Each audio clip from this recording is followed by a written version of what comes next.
Big up. Happy Thursday evening, Friday morning for some of you guys. Welcome back to the channel. I am your boy Trey, and we're back in X-Plane again. Before we jump over to Microsoft, you guys know I like to jump my sims. We wanted to continue to do some ops in X-Plane, obviously in Alaska. Y'all know I love flying my Dash 8. This is an airframe that Alaska Airlines has in fact discontinued using, even though it's still used around the world with different airlines. Like it provides services for Jazz Airlines, Canada Air's connection. They still use the Dash 8 in other places, but Alaska doesn't. But we ride for Horizon Air today with service to Unic Cle, Alaska. If you're familiar with the show Flying Wild Alaska, you'll be familiar with that. We got one stop in Fairbanks. I'm on a time hack here, so let's get her rolling. But first and foremost, capital G, capital O, capital D, thank you for waking me up and blessing me another day. Big up. Bam! Y'all like that? To wifey and kids, big up to you guys, man. So let's get her done. So let's reveal the route here, and let's go ahead and get our overlay brought up top, so we know what exactly is cracking to the lacking. And let's jump on board here. Cockpit is 100% cold and dark. Okay, power levers are in idle. We got our gust lock, parking brake here is set. Condition levers are in the off. Flaps are all the way selected in the up full position. And aircraft door is currently open. Let's get that closed up and get some silence up in this piece, y'all, before we get the bird initialized here. Now what we can do is come here and get on our GPU. And GPU is cut on here. Let's go ahead and bring some power on the bird. We're going to start with the battery master, main battery, aux battery, and the standby battery, of course. And we'll get the emergency lights armed. We'll get the position lights on. We are flying real time here in Alaska, so we don't need the logo lights. This is actual Alaska time here, folks. With that being said, we got power on the bird. Now we can get this these spoilers down. With no power on the bird, this actually will come up into the up position. Okay, so up top we're looking good. Logo is good. Wing inspection we don't need on. And we're all connected up. Let's go ahead and get these screens brought up, fam bammers. So for this middle screen here, we're gonna go right down here and we're just gonna rotate it to the right. While that's happening as well, let us track IR's tripping, but we'll get this radio on at the least. Test in progress. And let's see if we can slide this way for this other radio here. Come on, track IR. Alright, it's just too low and too close. Let's come down here really quick and get it on this way. Alright, and we'll go both, and that'll get me the second comms on. Now for these two, we're gonna go rotate this guy, just rotating the knob to the right, same as that one, and we can come over here and do the same thing for the first officer side. Let's also get our quick comm select on here and bow, and let's turn on our CDUs by powering them up here. Okay, and let's load the plane now, fam bammers, and see what we got cracking here for your pleasure, man. All right, so we got the old sim brief flight plan crack-a-lackin'. Yeah, we'll get this. It's a process. So this run, guys, we're going to go ahead and have 55 pasajeros, so 55 passengers on this run from Anchorage to Fairbanks. And fuel, they're asking for 6286. That sounds like 6,300 pounds to me. And I'm watching the center of gravity here. Let's look at cargo. Cargo, they want 3,000 pounds. Actually, they want 3025. Okay, now we're out of center of gravity here, so we're gonna have to fix this here. Let's get some fuel on board. Oh, we got the fuel already. 63.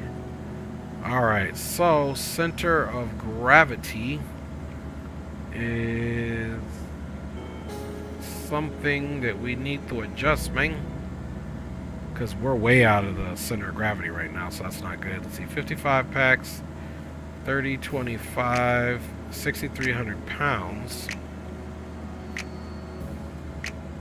See if we add 5 packs to the situation. Not close.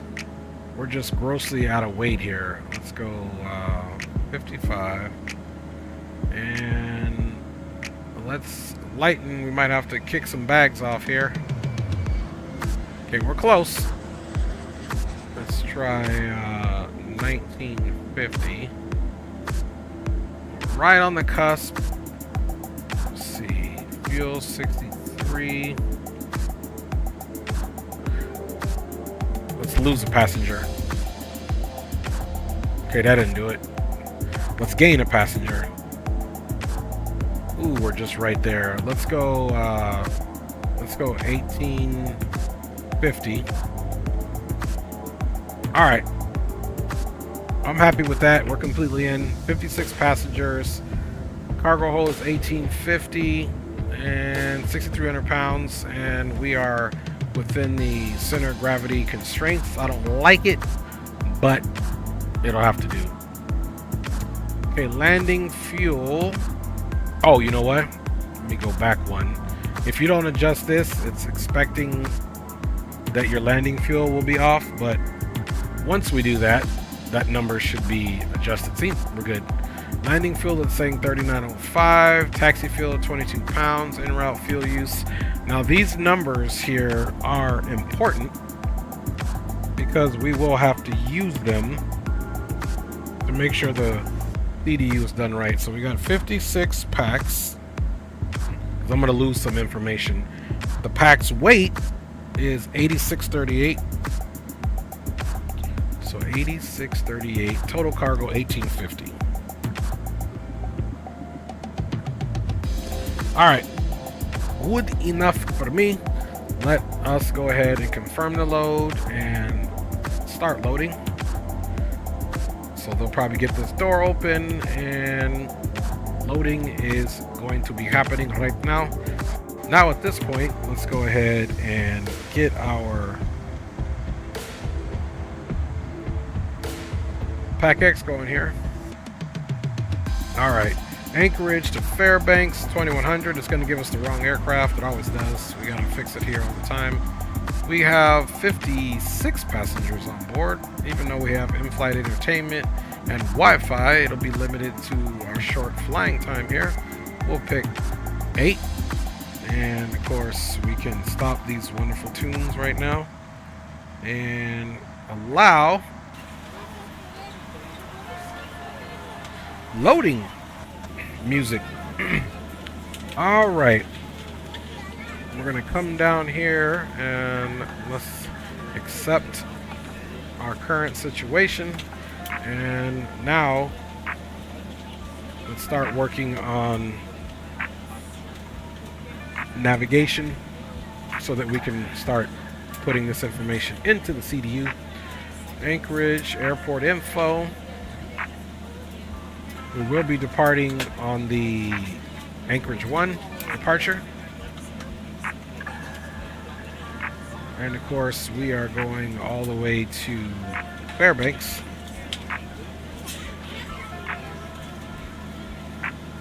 Okay, airport here. And then we'll hold off on the runway. Let's go ahead and get the ATIS.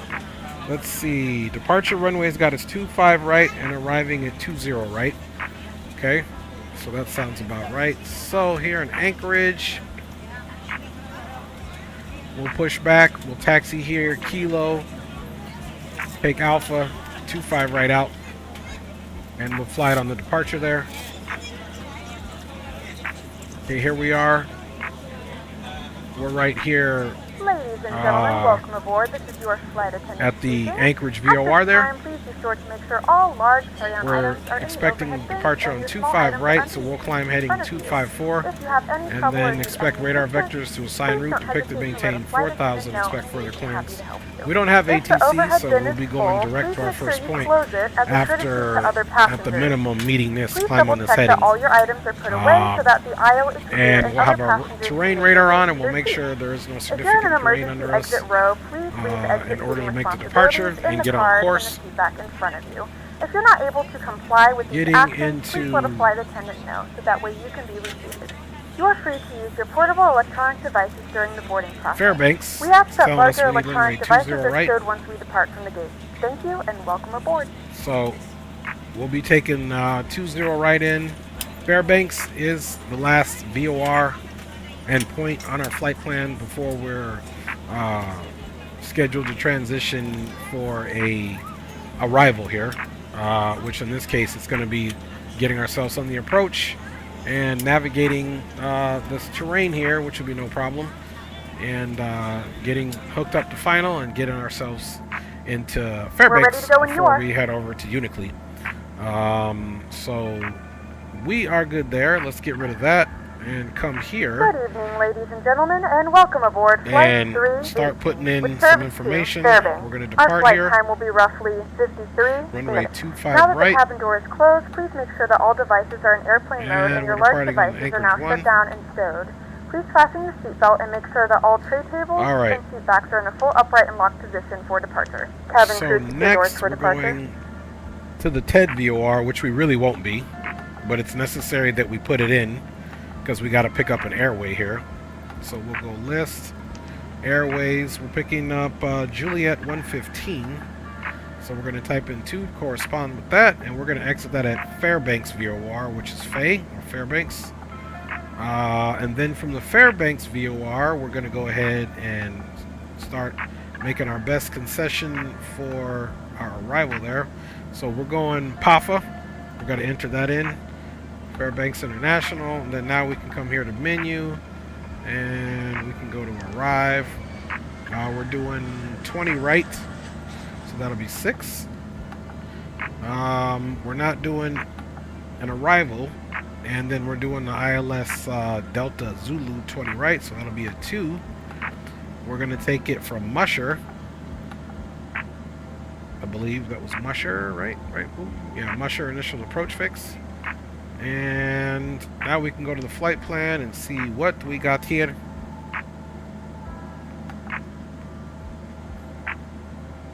Okay, so let's get rid of this here. And let's start looking at altitudes. Musher.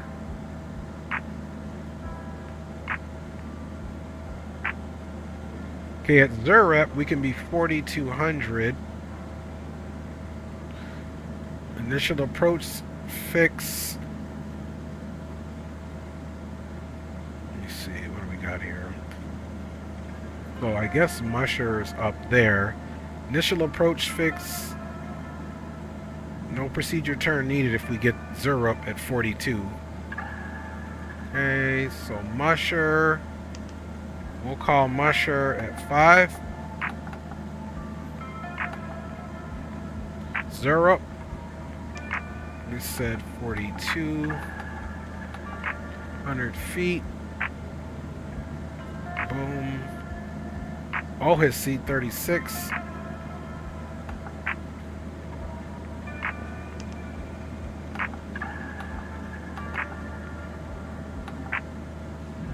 It's got our OSC here too, so let's delete this one. We don't need 2 of them bad boys.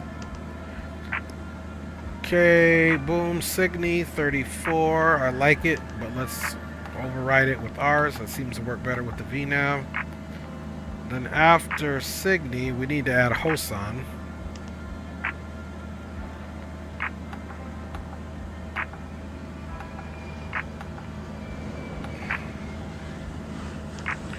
Accept that. And Hosan, we needed 2020. Even though we'll be on the, hopefully, on the, established on the ILS and pick up the glide slope. And then there we go. And then the mist is crinkle. Here it is. It's 13 DME from the Fairbanks VOR. We'll do a climb to 11,000 straight off runway heading. Then climb left turn to 3,000. Outbound on the Fairbanks VOR radio 107 on the outbound. So it'll be going away from the station on a eastern, southeastern heading until we get to Crinkle, which is 13 miles, and it'll be a hold. You can see here it is a right hold. However, in our situation, we can decide whether we're going to make left traffic or right traffic to return to the pattern. If there's ATC and they give us that, we'll follow this procedure. If they tell us to fly to the hold, but if not, we're good to go. Alright, so flight plan looks good. So we'll set up 254 on the heading bug right now. So let's do something here. So we gotta get this on ILS, so we have to get that on FMS1 as well as this side. Okay, FMS1 looking good. And everything is established here. We're going up to flight level 210.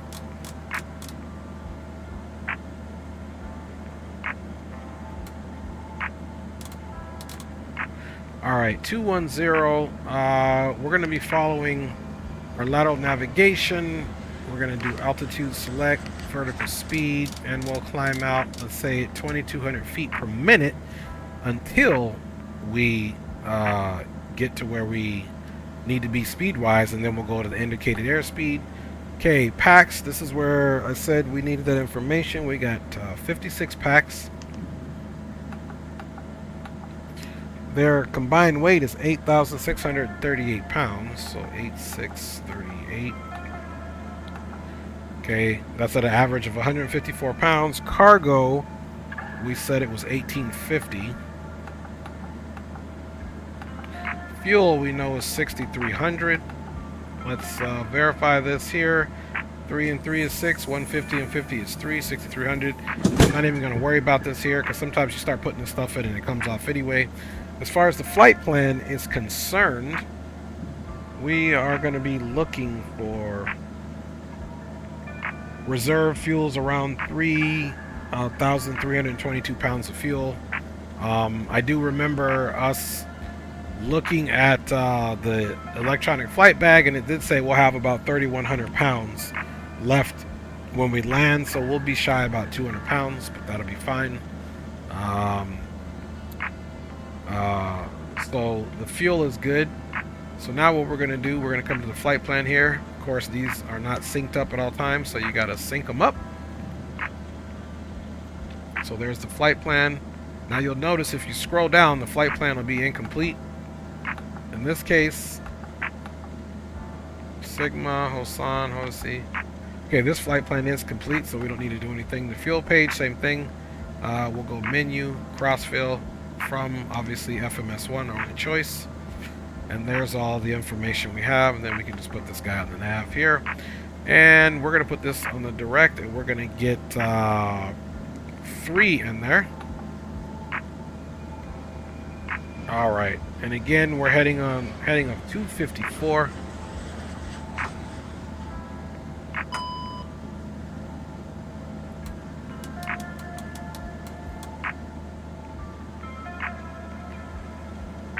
Okay, heading is synced up 254. Boom, boom. Everything is looking good here. I believe I just heard the cabin crew closing the doors, so let's check all doors are in fact closed. Get that back on all. Let's go here. Let's get the current weather report here. Let me check you guys out.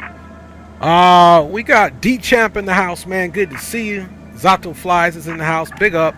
Good to see you, Zato, man. Appreciate you checking in. Fly, Javier is in the house, man. ¿Qué pasó, Javi? Un placer para verte de nuevo, papá. And we got my G Blue in the house, man. Big up to everybody, man. Just trying to flow through this because I'm on a time hack. I want to get these 2 legs done, son. All right, so where were we? We're going to pick up the weather at this point. Our auto ATC squawk code is 4652. So we'll come here to 4652. Hey, you.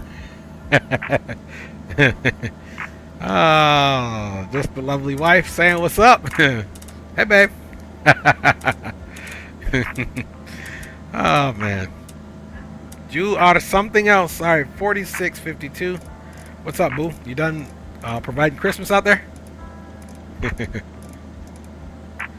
All right, we're going to switch this over. 4652 in the box, but we won't activate it just yet since we still have a little bit of work to do here. Let's come back up and just re-verify MCP is good, and now we can go ahead and pick up our weather so we can depart up out of this piece. Okay, you guys should see that weather popping up there shortly, and we're also going to get the weather for Fairbanks. All right, so leaving out of here, we got variable winds, 5 knots, 10 static miles of visibility, scattered clouds at 13,000 feet, broken at 1,300 feet, broken at 2,800, broken at 5, overcast at 13. The altimeter is 3009.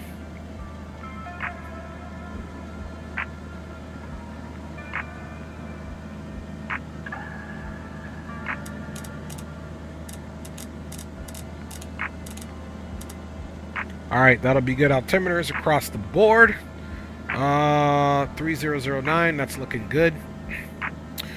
And of course, boom, we'll get the landing speeds, which you could technically set the landing speeds here and do the calculation, but there's a nice little feature. Once we get the flap set, everything, we'll click here and it'll set our landing speeds, our V speeds, if you will, and our climb out. So we'll do that. Otherwise, there's a calculation based off of weight, the chart that you could do. Then you could literally be putting the V speeds in here. You would just, you know, select the appropriate bug and put the V speed in there like that. But we're not going to be doing that. We're going to do something different.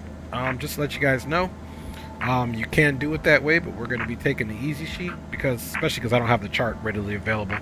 Let's go ahead and get our anti-skid crack-a-lacking, and then we'll get into our taxi briefing right now. Then we'll get the APU started up. Again, taxi is going to be Kilo Alpha 25 right, out on the Anchorage 1 on the heading of 254. We'll do our continue climb up, use our terrain radar, but we'll be safe to make a climbing turn on course to our first fix, or our first VOR, which is Big Lake. So once we pull out of here, we're going to depart the field, and then we're on our way to the Big Lake VOR. So we'll come out on a western heading. You can see this is 260, so we'll be about here, about 254. And then you can see it's nothing but clear waters, no terrain. We'll make that right turn to the Big Lake VOR and continue our climb. For sure, for sure, for sure. Thank you, mamas. Yep. Thank you, baby. Love you. All right. So that's what we got cracking there, fam bammers. Let us reconfirm our better pushback. I did already kind of set it up. Yep, that's about all right, Captain. Got the directions. Let me know through the menu when you're ready. All right, let's get on. This is, I believe that's the frequency here for Anchorage. Let's double check CTAF and we can push back and get the engine started. And again, if you're just joining the stream, welcome to the stream. We will be, 18.3. We will be doing full service to Unic Cle, Alaska, one stop in Fairbanks. So we are definitely doing 2 legs. And yeah, let's go ahead and get this thing ready for pushback. Great news, Captain. Your tow's coming. All right. With that being said, power can come on now to the APU. We can start the APU. Okay, circ is off. Glare shield's looking good. Bada bing, bada boom. Gonna get this thing up and running so we can get up out of here, fam bammers. Alright, landing elevation is about 400 feet. So we'll put that right about there for a good depressurization. And of course, now we can get our red beacon on. Okay, that's all looking good. We can go with the fasten seatbelts and no smoking at this time. And bada bing, emergency lights are all armed up. Okay, APU is now going to be available. All so right, we're going to looks like the activate doors the and hatches generator. are closed and we're ready to connect. And okay, and we'll get some bleed air on for now, circulation. Go in here. The bus is tied. So now we can go here. We got that winching strap and adapter hooked up. Go ahead and let go of the parking brake when you're ready for a push. The GPU, or yeah, disconnect the GPU, and we're ready for a push now, fam bammers. Alright. Looking good here. Flight deck door is closed. Again, we did verify. Let's do it one more time. That in fact all doors are closed.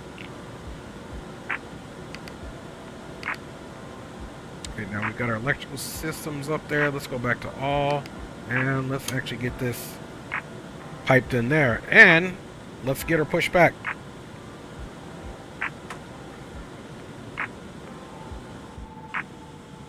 Alright, you guys. We are about to get it in, man.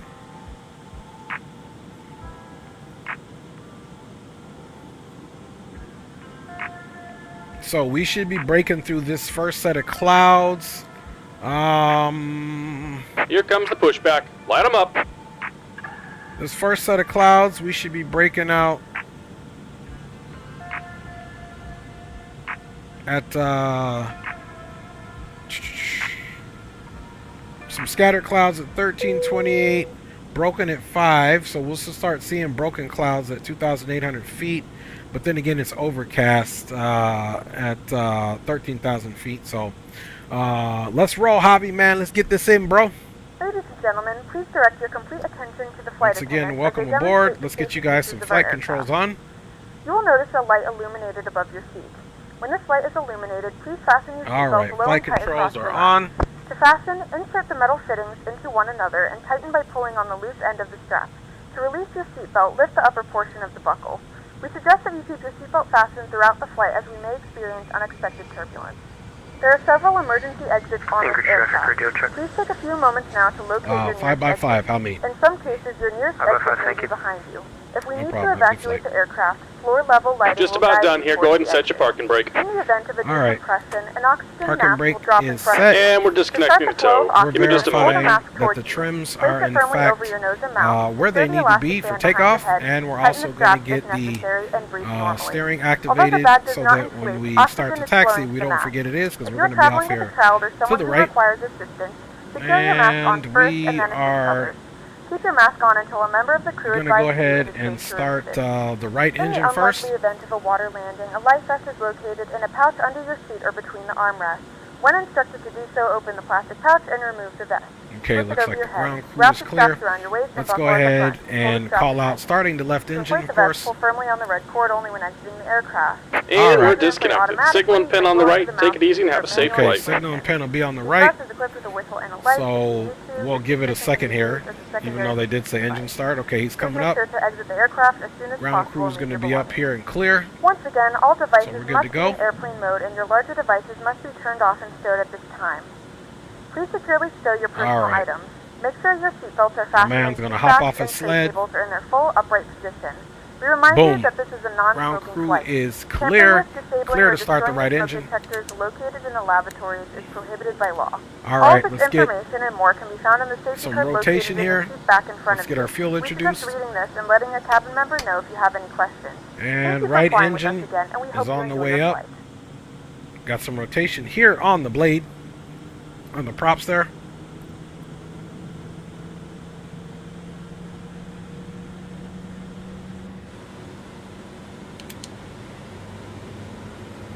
Alright, we're checking the torque out. We're looking at our NH come up, prop RPM, ITT, as well as oil pressure. Okay, everything there is looking good. And let's go ahead, keep that one low idle, and start the left engine.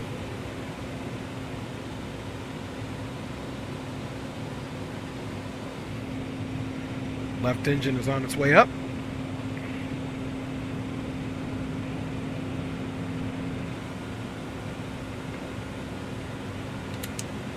All right, 3009 coming up, and 3009. All right, both props are stable. Front prop area is clear, because now the problem comes if somebody's there. All right, we're gonna go ahead and bring it up to 1,000.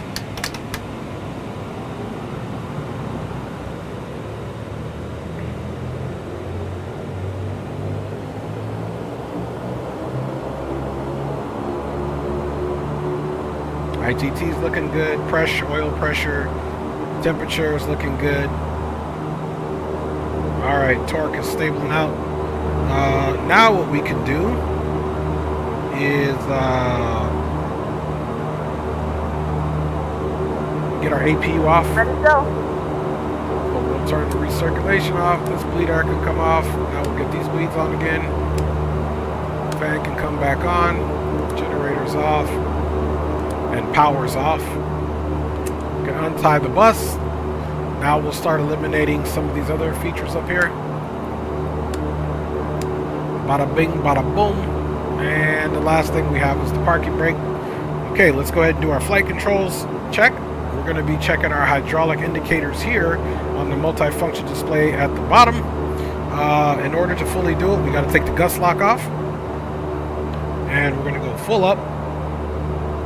Full down, aileron left, and aileron right, and neutral.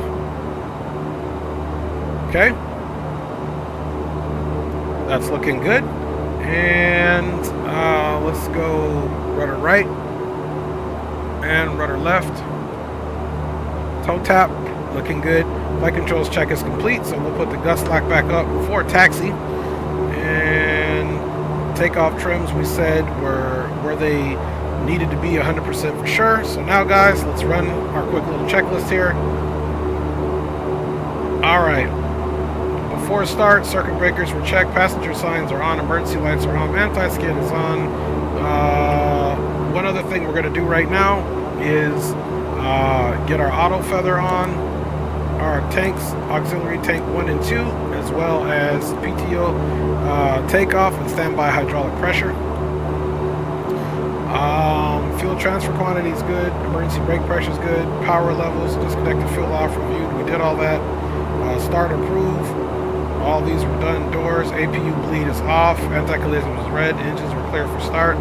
After start, external power is off, main bus is tide is off, bleed air is 1 and 2, we did put it on, battery temps are good, condition levers are on the max as you can hear, the standby hydraulic pressure, PTU controller on, hydraulic pressure quantity is checked, hydraulic 3 isolation valve is open, elevator travel ahead, full travel, hydraulic 3 isolation valve is normal, flaps select.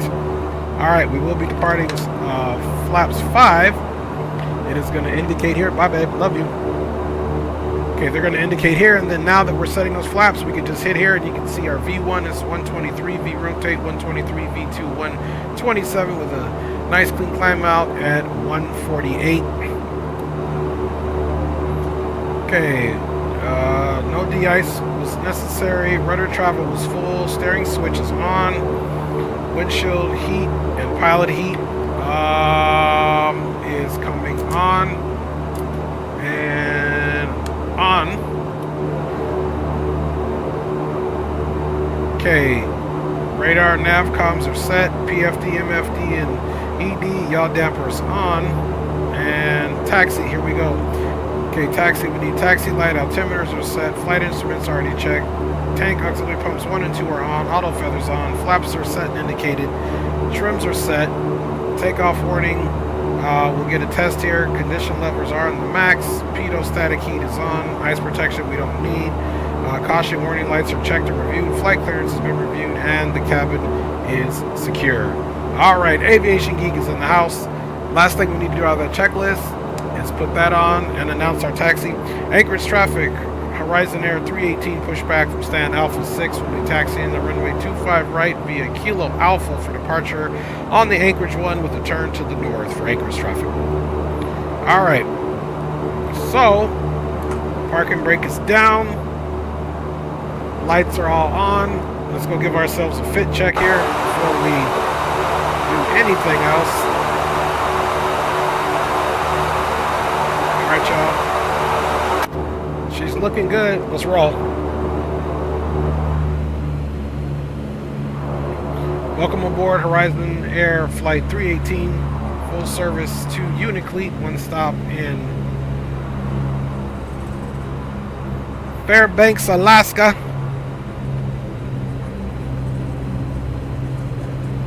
Please note, the cabin lights will be dimmed Let's for see. departure. Temperature here is 14 degrees, so it's still above freezing.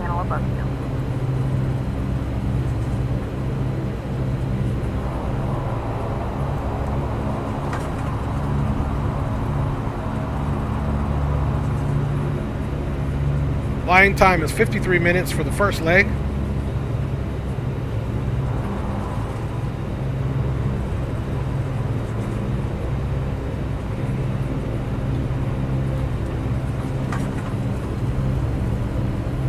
We will be climbing unrestricted. Initially, vertical speed will be pitch up 2,200 feet per minute. We will be following our lateral navigation, and we are selected to stop our climb at flight level 210.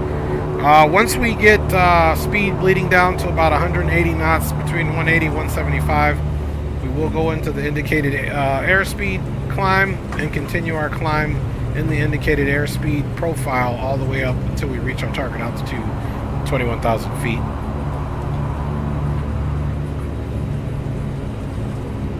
Okay, so there's Bravo. Next turn will be Alpha. Then we're out of here, folks. It's going good, my G. How you doing, Aviation Geek, man? Appreciate you joining the stream again. Hope all is well. Anchorage traffic, Alaska 828 on the 10-mile final, ILS runway 15, Anchorage.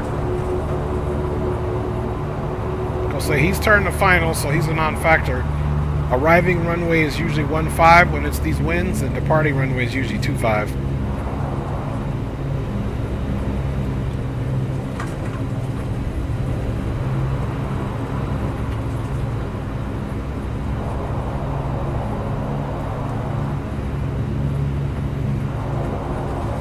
Anchorage traffic, Horizon Air 318, now transferring from Kilo to Alpha taxiway, entering runway 25 right.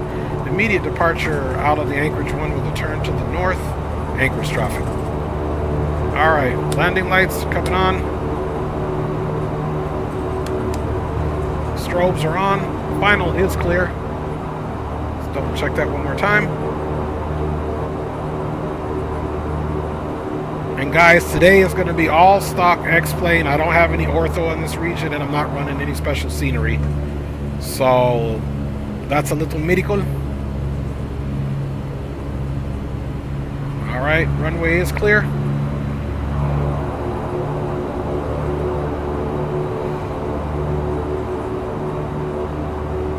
All right, we are center line. Clock has started. Everything is looking good. All right. Gust lock is off.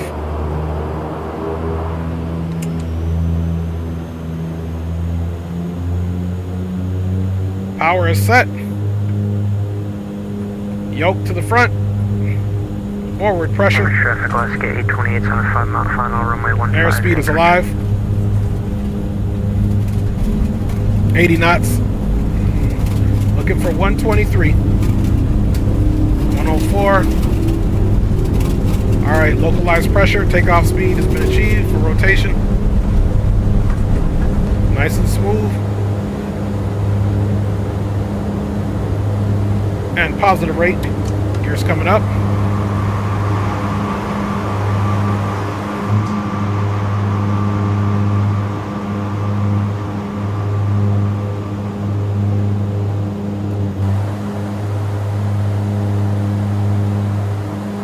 Anchorage traffic, Horizon Air 318 is clear, runway 25 right, climbing on the Anchorage 1. We'll be turning here to the north shortly. Last call for Anchorage traffic.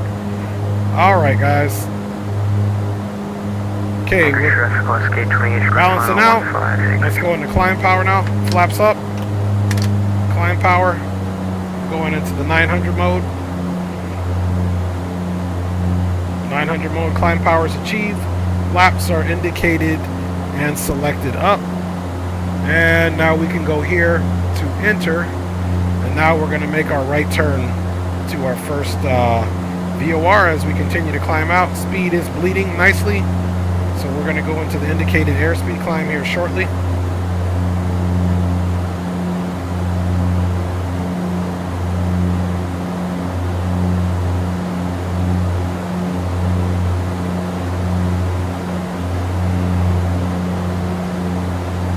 A little precipitation on the windows.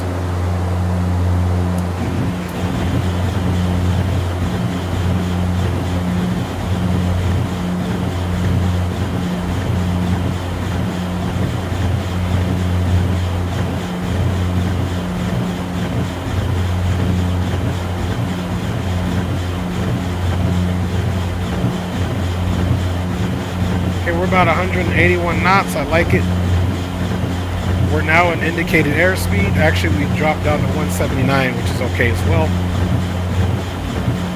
Anchorage traffic, let's get 828, clear runway 15, taxi, gate Charlie 5, via Mike to the ramp. Now, one thing we did forget to do was put this into Squawk Charlie, or Squawk Ready, or Squawking, I should say.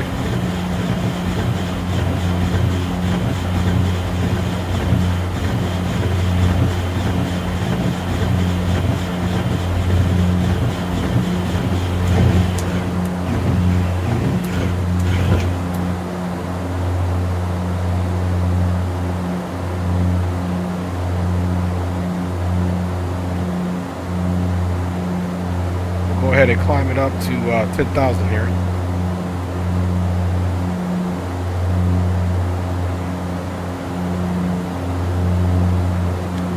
Turn that out.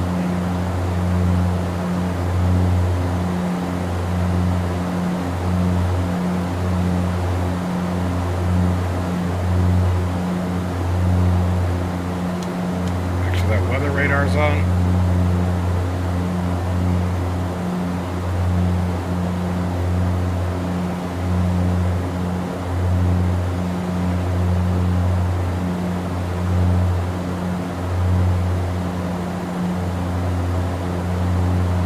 Everything's looking good here.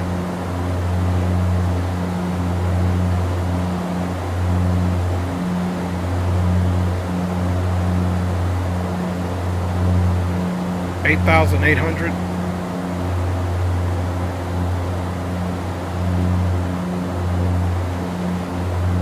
She gets a little bumpy, so you'll have to work the trims flying here in Alaska, boy.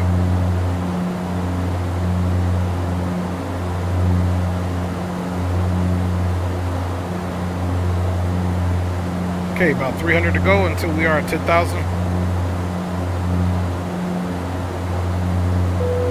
Okay, we just reached 10,000. Ladies and gentlemen, we are now passing through 10,000 feet. You can now turn on your larger portable electronic devices. As a reminder, please keep your seatbelt fastened while you are seated and do not congregate in the galleys or near the lavatory. This aircraft is equipped with onboard Wi-Fi. If you wish to connect to the Wi-Fi, you'll be directed to a page to a small fee for internet access. We do offer complimentary in-flight TV thanks to our partners. Connect to the Wi-Fi and you'll be able to access our wide range of free live TV and paid TV library. Alright, Arnold's flight directors, autopilot is connected. The flight crew has turned off the fasten seatbelt sign. And we are up out of there. Let's get rid of these controls for now. Controls are gone. That is good, my G. Aviation Geek says it is going good, man. Alright. We are out of there. We're at 12,400. Climbing indicated airspeed at 179 on course. Now direct to the Big Lake VOR, which will be there at 10.6 nautical miles. Let's clean this up a little bit. Keep that clear. And you see, so our oil temperatures, we'll keep an eye on this. Sometimes it fluctuates. Let's get the auto feather off. Auxiliary tanks 1 and 2 can come off. And we'll leave standard hydraulic pressure and the PTU control on. Keep an eye on this. This is the only number in red. Everything else is performing nicely. So we'll keep an eye on that. Got about another 13 miles until we're climbed up until flight level 210. Transition will be about 4,500 feet, and we'll go into the standard pressure 299.2. Okay, line up, landing gears up, flap 0. Line power was set. Bleed air is 1 and 2. Now that we're not in the full power, we can put our bleeds to normal. Bleeds are to normal.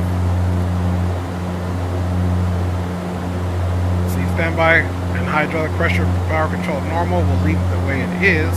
These pumps, we turned them off already. Auto feather, we just turned off. Engine temps and pressures, we just checked it. Ice protection as required, but if we're getting back to the engine temps and pressures, this is on our radar. Once we get to our cruising altitude, our temperatures for our oil pressures left and right, they're symmetrical, and they're symmetrically just a little higher than we want them to be, so we're going to keep an eye on that. Cabin pressure and temperature controls. Hydraulic pressure, hydronic quantity is all looking good. And let's come up top. Bada bing, that looks good. We got good duct pressure, temperature. And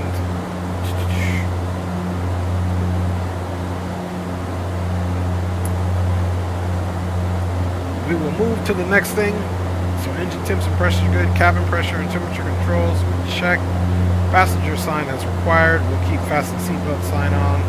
Then of course when we get to cruise, we'll hit the altimeters, set the power to the 850 mode, check cabin pressure once again, and any lights that are necessary.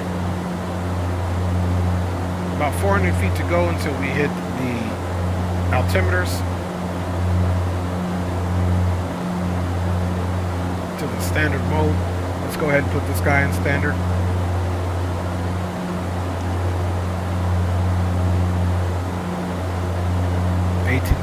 Standard pressure. And this side sets when we set the other side, so that's good.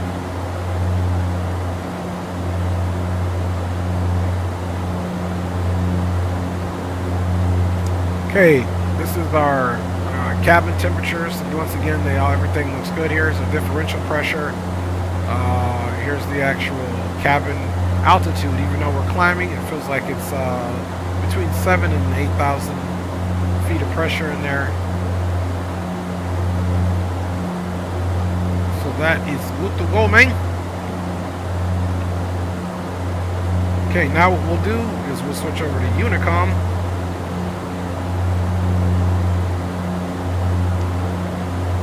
Okay, 122 Unicom.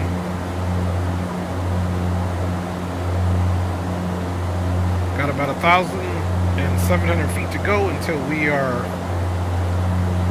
at our cruising altitude there.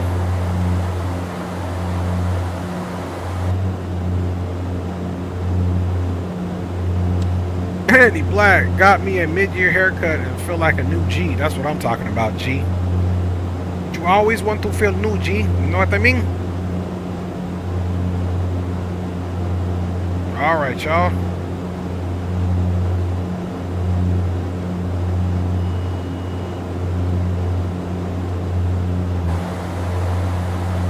Okay, less than 1,000 to go.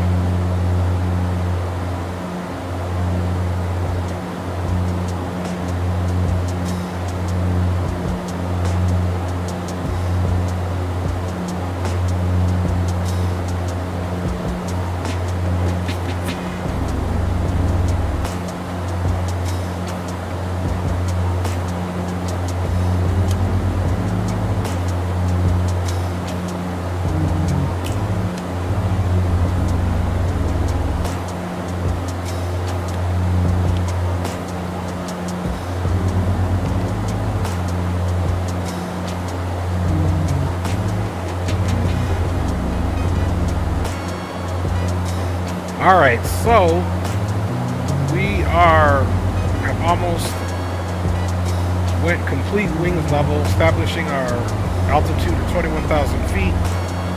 Aircraft is continuing to pick up speed, and now we're going to go into the 850 mode.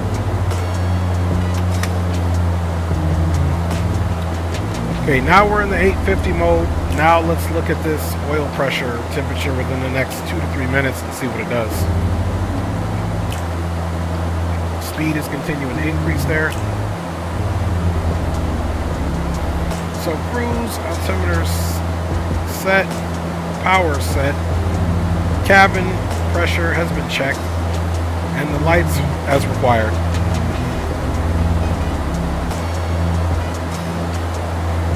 Yeah, that's crazy, Javi. For real. And we are flying real time, you guys, here in Alaska. And I was born here and lived in Alaska for 10 years. So, right now, there's our Zulu time, 0321, which is actual time right now. And we're 12 minutes into the flight here.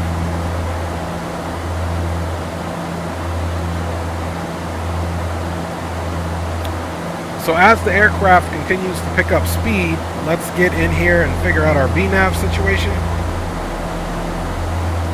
So now we're going to go VNAV, and let's see, Musher.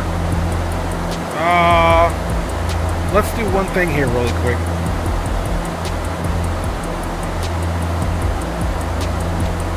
Let's give Faye, let's get that at 7,000. So now if we go VNAV, Faye is the first one. Let's figure out how long it is to top a drop. And we got 131 nautical miles or 21 minutes to top a drop, fam members.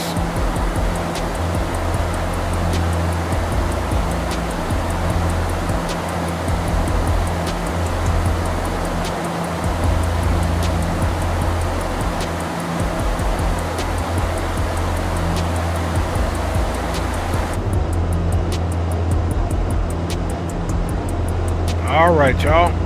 We are doing it big.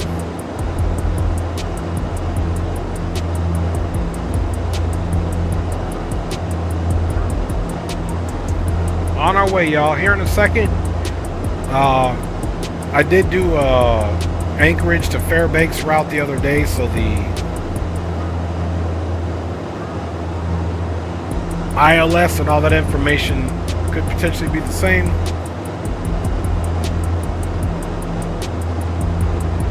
Nice, Javi. Nice. Yeah, that was crazy. Yeah, me and my wife want to get back up there too. Where'd you guys go fishing at? Did you guys go to Seward?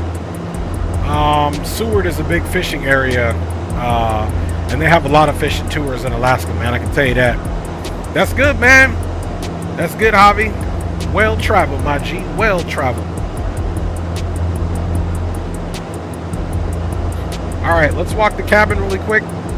Again, I do like the cabin of the Dash 8. I think they did a pretty good job. I mean, look how clean everything looks back here. All of the shades you can move. So for example, you can bring them down, up. I think that's pretty cool.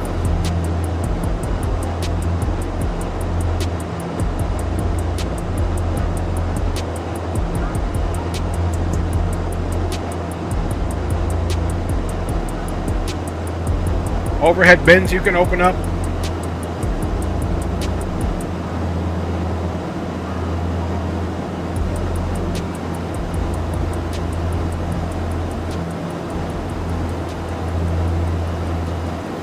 Bathroom door works as well. You can come in here.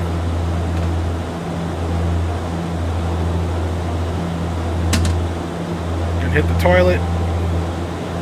Or not. Make sure you wash your nasty hands. Wash your nasty hands. Definitely don't open the door. But what I want to show you guys is these work. These controls here actually work. So at night lighting, you can adjust the temperature here. You can make, make the temperature go up or down. You can select which lighting you want, boarding, cabin, the sidewall, over the overhead bins. So this is pretty cool. This panel actually works. So we'll fly the next leg. I doubt it's going to get dark, but if it does, we'll come in here and mess with this panel. So that's pretty cool. Alright, back up front you go, and you can see top of drop is coming with no delay.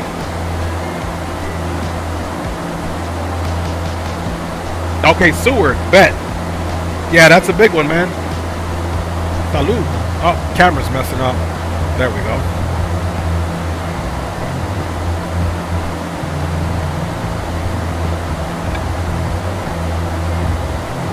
All right, y'all. We are doing it today.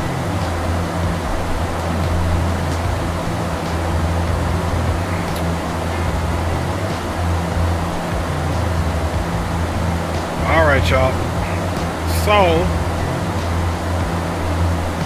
let's get rid of these.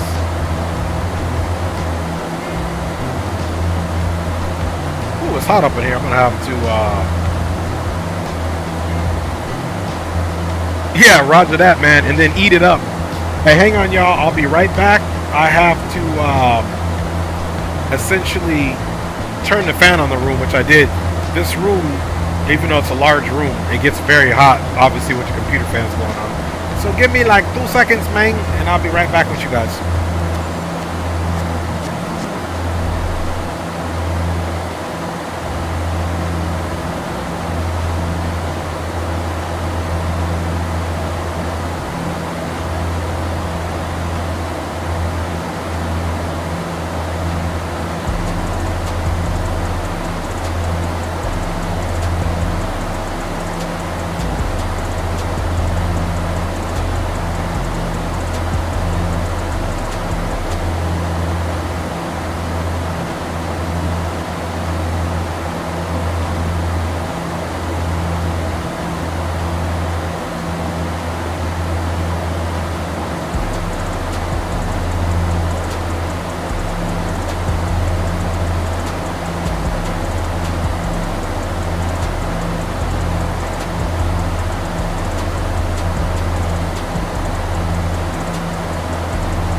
Alright, your boy is back. Got the fan on, feeling much nicer in here. Alright, you guys, you can see we got a little chop here. Choppy chop.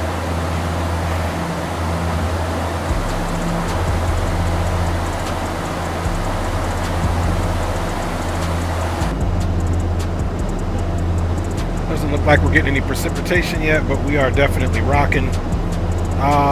Let's go back up front. Let's start briefing our arrival here, since top of descent is coming really quickly. Okay, so we're going to come in here at the Fairbanks VOR as our final point on our flight plan. We're going to transition onto the approach by flying direct to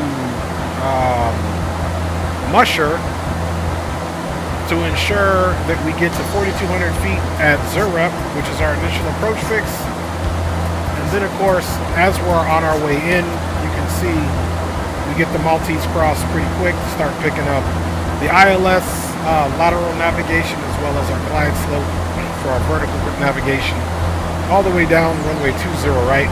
We'll be exiting stage right, since the terminal is on the right.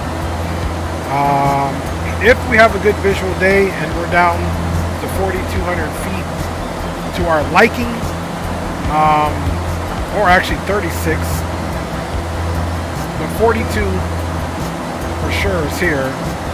But if we feel inclined, we can go down to 36. You can see the tops of these shelves here. Highest point here is at 2,107 feet, so we'll be well clear of the terrain. Again, if that's visual, we'll do another check. ILS is 110.3 for the ILS Fairbanks, heading 203. So 1103 is already in here, because I did do a leg in this the other day so that I could familiarize myself with the route. And then, of course, the way you check to make sure the final approach course is in there is you're going to to come to this format page. Now, if you hit format page once, it'll change it to the plan mode. Now, if you hold format down, hold it down, it changes to your ILS pre-mode, and you can see we got ILS 203 on the heading and 110.3, so we're good to go for our ILS settings.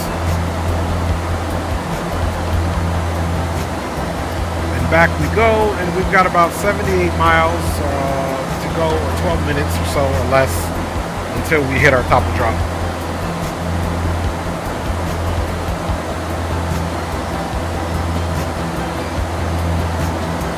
Let's get right into our descent briefing.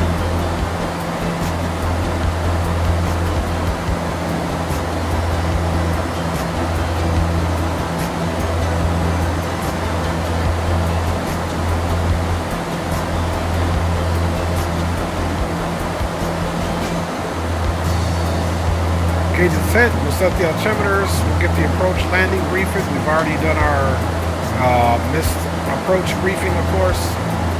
Our cabin altitude controls will set, ice protection as required.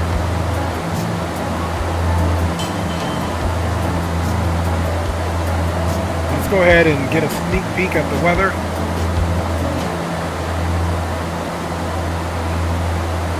Now they should have a CTAF at Fairbanks, but they don't, so we're going to use Unicom.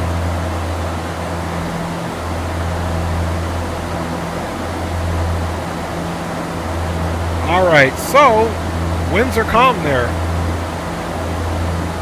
Winds are calm. Visibility 10 static miles, so we should be able to get down on the visual. We got a flu clouds at 5,000, broken clouds 6,500, broken clouds at 10,000. Temperature is 18 degrees Celsius, so warmer than Anchorage, even though it's more north. And the anchorage is right by that water too. And the dew point is 6 degrees, altimeter 3002. So we should have a good visual day, so we'll be able to turn in earlier, shoot for that 3,600 feet, and get ourselves on the way down. In the meantime, we are going to set our new target altitude for 7,000.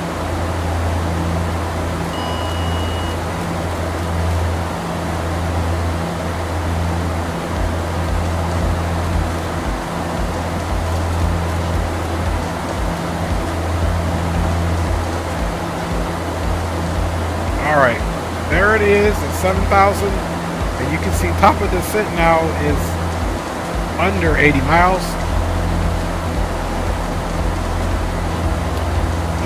We got 61 miles into our top of drop, y'all.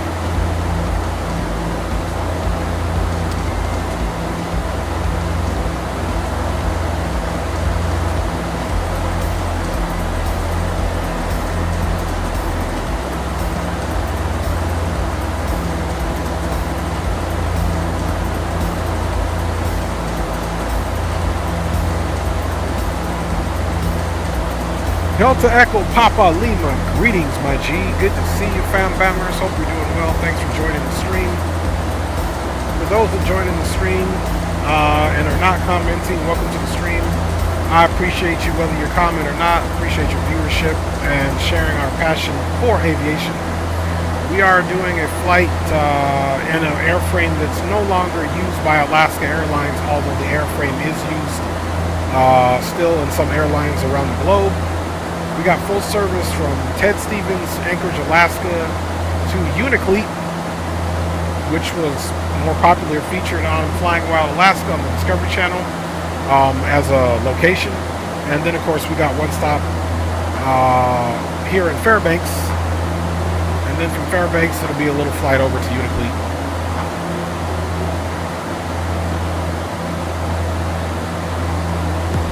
That's what we have cracking, man.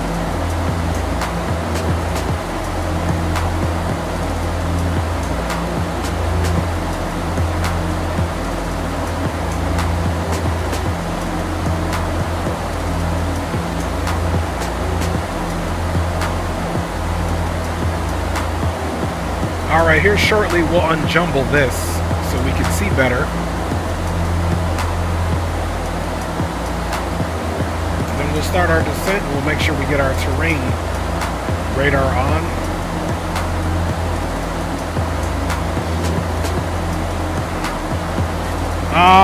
This is track IR.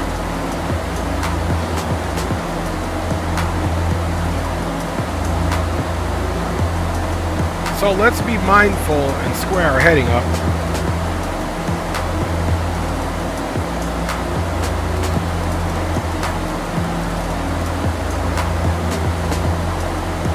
So our heading is squared up.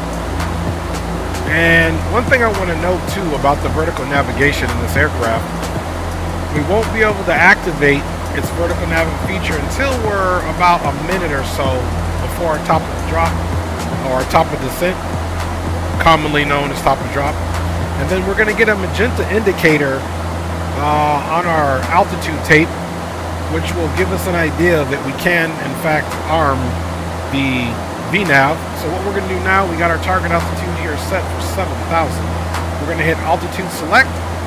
So if we get to 7,000, that's telling the aircraft that we want it to stop and go wings level here. And then, like I said, once we get that magenta indicator here that the VNav was in tolerance to be activated, we'll go ahead and activate the VNav button, and then it'll catch the VNav vertical profile as we get closer to our top of descent.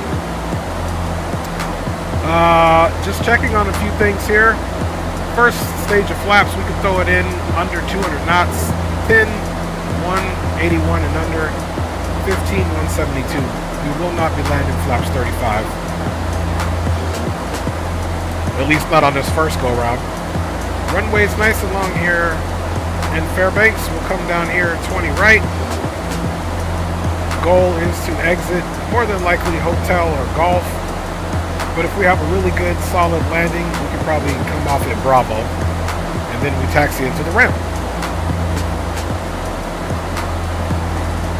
Our minimums, which we'll start working on now, if we do radar, it's 600, but if we do anything else, it's 639.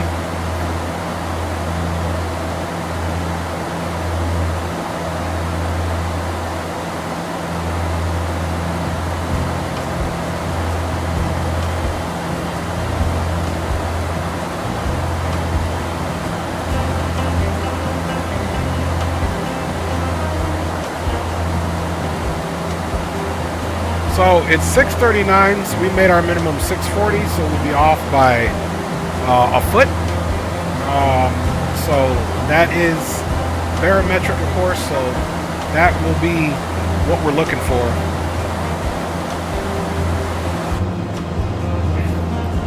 Stream quality is very good, though. I'm enjoying already. Nice, see, very nice, looks good. Sound is just a bit louder than your microphone. Okay, let me turn that down.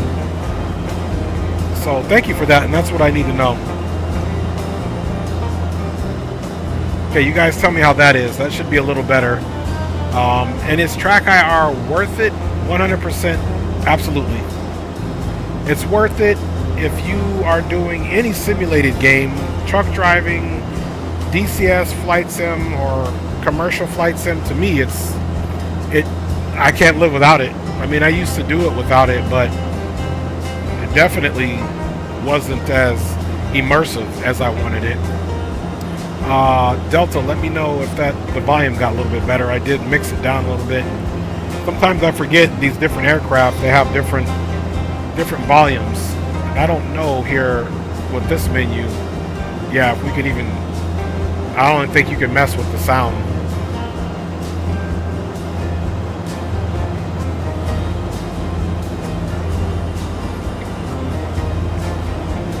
Okay, stand by. We'll still fix it.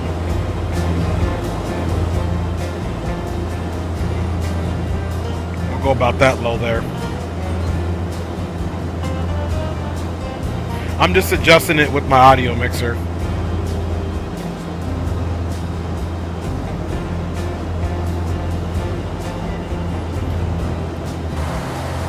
And of course it's going to be a lot louder. It's funny, it's quieter back here, right? Pretty loud up here.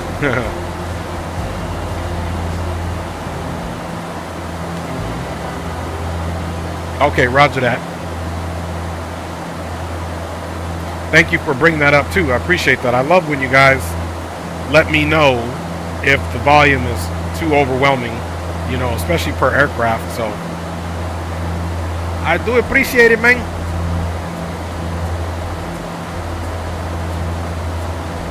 Oh, well, I appreciate that, man.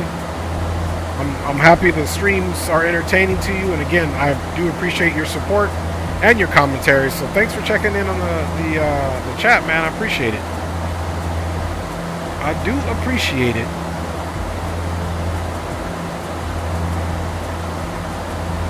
All right, guys, we got top and drop here in 14 nautical miles. So here soon we're going to get the indicator that the vertical navigation will be in tolerance. That way we can activate it so that it'll catch the vertical profile.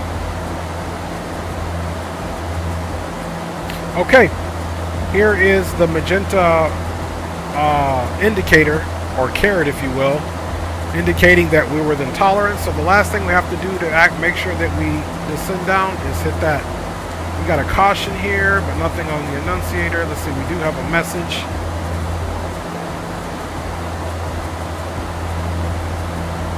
Okay, top of descent alert.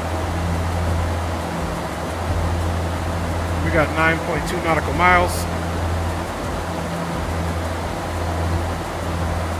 Now, as the indicator begins to move, I will pull out power slightly, and we'll announce our descent, and we'll be direct to the Fairbanks on a 001 heading out of the south.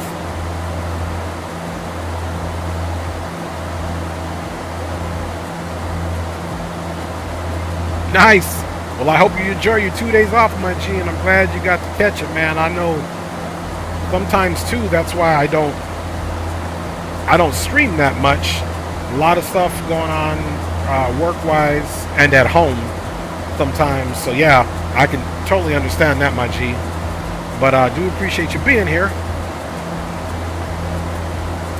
All right, we can see the vertical navigation indicators coming down so that we can intercept this glide path based off of our desire to descend at 1,800 feet per minute to get our target altitude at Fairbanks VOR at 7,000. So it is on the way down. Right before it gets there, I'll start pulling some power out. And then we'll also notice the vertical speed indicator start pitching down. All right, so here's where we start pulling some power out. And let's go ahead and get the controls on for you guys.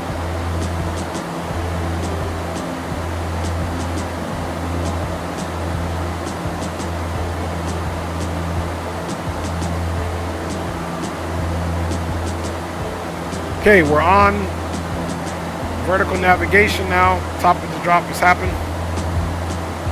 Fairbanks and surrounding traffic. Horizon Air 318 is a Bombardier Dash 8 Q400 has vacated flight level 210. We are on a heading of 001 direct to the Fairbanks VOR, expecting to cross that at 7,000 and transition onto the ILS 20 right full stop Fairbanks.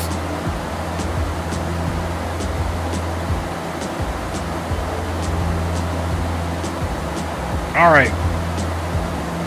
So we're going to keep this one out. And what I like to use this one for is more of the chaos. So we're going to put the terrain radar on here.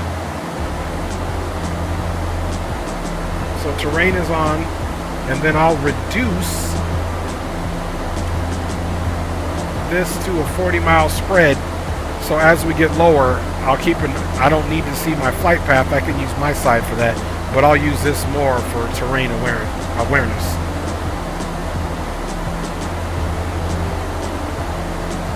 We'll keep this one zoomed out so we can see our descent arc here, which right now, 7,000, we're calculated to be right here. Musher.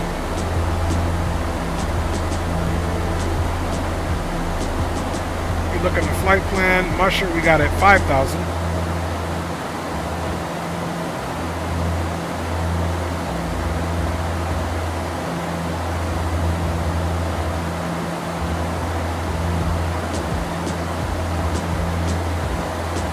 Yeah, for sure, man. We'll get in the A330 and get a track hour. Okay, so the altimeter was 3002. Okay, we are at transition, so let's stop the music.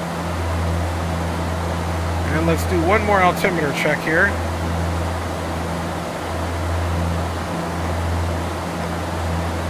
Okay, altimeter is 3002.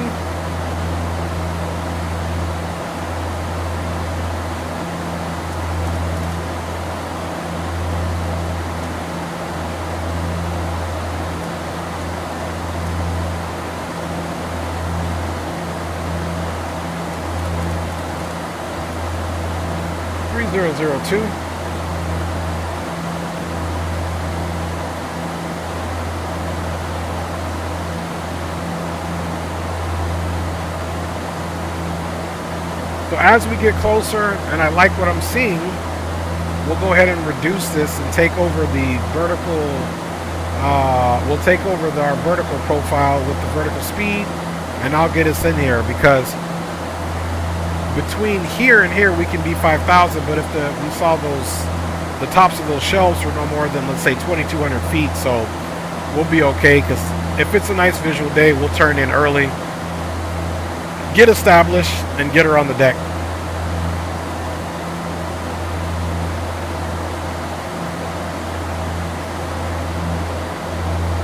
So altimeters are set. Approach landing briefing is complete. Cabin altitude controls are set. And ice protection is required. And again, it's saying the cabin altitude controls, so we already have our cabin altitude controls here in the auto. Valve is closed, which it should be, and the landing altitude is set. And then here's the monitoring. As we descend, the differential pressure and the cabin altimeter are absolutely going to be affected.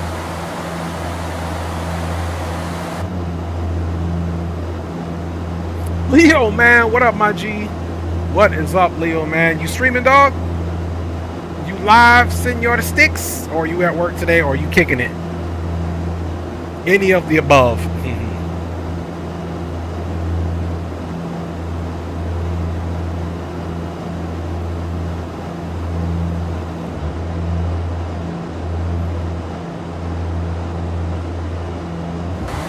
All right. Okay, let's go ahead and back this off by one here. We can start seeing that terrain profile now. You can see the heavier concentration of peaks are over here. We are getting a little turbulence. But we should be able to slide right here, keep it visual, and get ourselves down to at least 3,600 feet where we want it, and get ourselves in there. Here in a second, we'll reduce this down to 20, and we'll have a better view. Actually, we can do that now.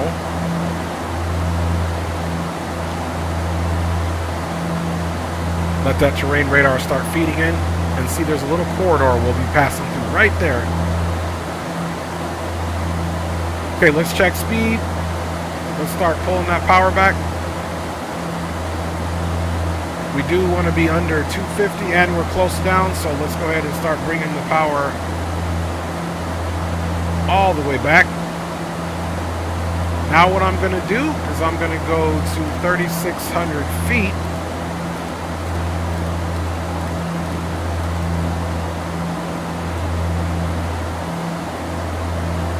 And that's pretty much where we want it.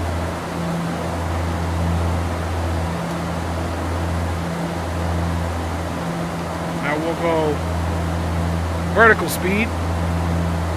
So now we're on vertical speed, and yeah, we can pitch up a little bit.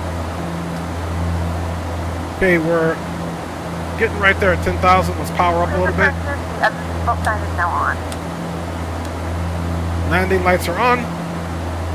We're not getting any indicator of any ice buildup, and we're going to keep it right about 230.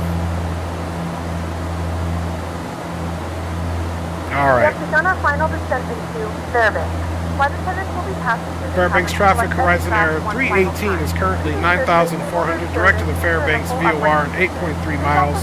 We're out of the south on the heading of 360, expecting right traffic transition on to ILS 20 right, full stop. Fairbanks.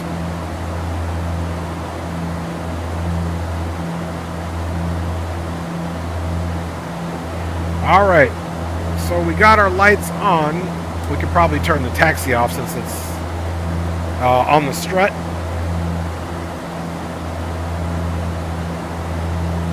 All right, now we're going to bring it down for the most accurate reading for terrain.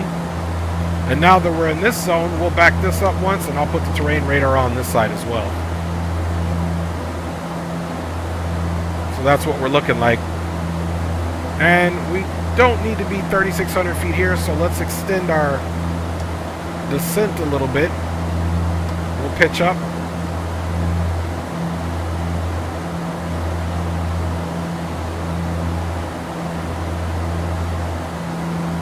Let's look at our fuel. We're doing really good on fuel. We got 4,440 pounds of fuel, so more than enough for any type of alternate airport that we need to go to.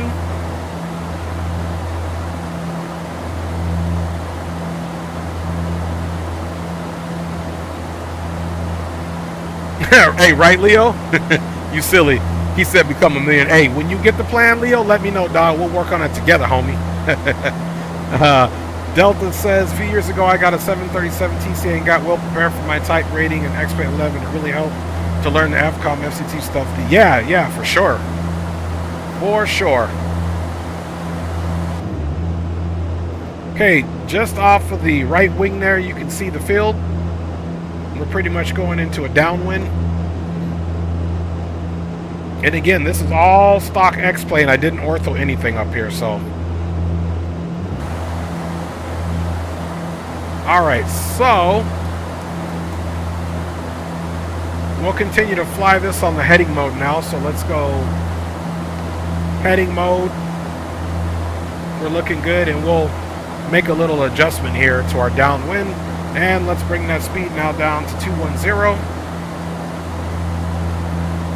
As well as pitch up to 1,000 feet. Fairbanks traffic, Horizon Air 318 is now right downwind, runway 20 right, parallel or abreast of the field. We'll be transitioning on to the ILS at Ohisi. We'll call right base, right to final for Fairbanks traffic.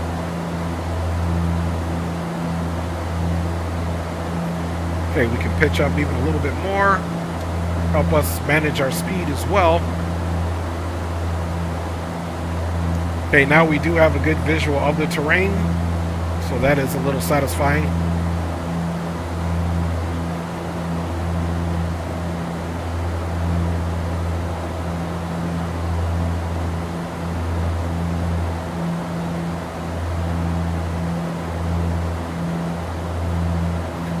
All right, let us come right about 5 degrees. 1, 2, 3, 4, 5, 6, 7, 8. We'll come right 8 degrees.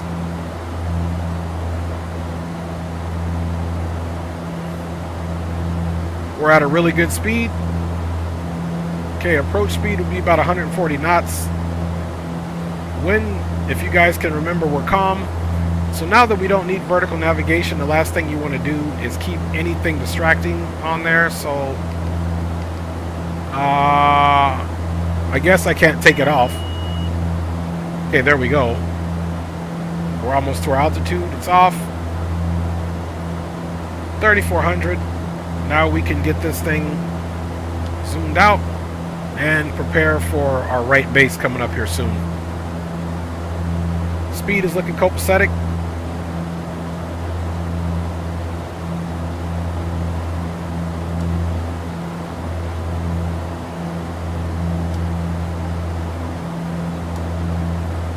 Okay, we have reduced our rate of descent now. Terrain right now, not a factor, looking good.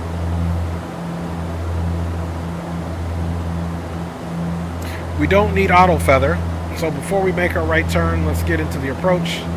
Altimeters are set, lights are as required. GPS landing flaps, we already have selected that.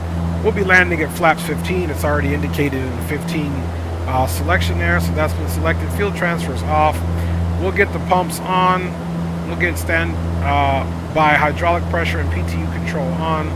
We'll check the hydraulic pressure and quantity. Passenger signs are already on. We'll check that there's no caution or warning lights, as well as making sure the cabin is secured. So if we want to check hydraulic pressure, now we're 2,500 feet above ground level. Hydraulic pressure looks good. Hydraulic quantities look good in all three tanks. Once we make our turn and power up, we'll be good to go.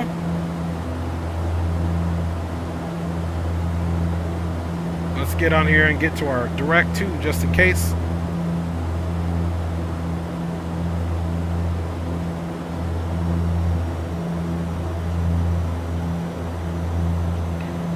Got a little slow on that speed there as we balanced out.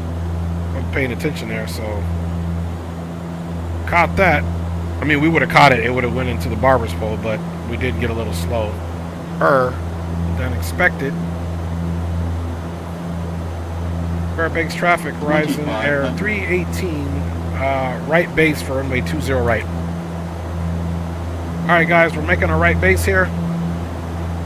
2,500. Speed is looking good. Now let's pull that power back slightly. We want to stay about 170 here in this turbo prop.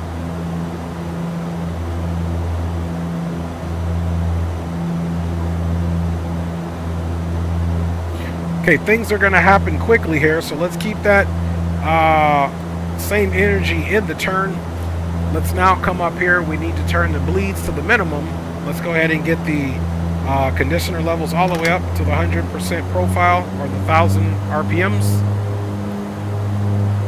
Coming out of the turn, bring that speed back. And then, of course, now let's get our auxiliary tanks 1 and 2 on. Auto feathers not needed. And start making our right turn to final. Fairbanks traffic, Horizon Air 318, now turning right to final, expecting full stop, runway 20 right.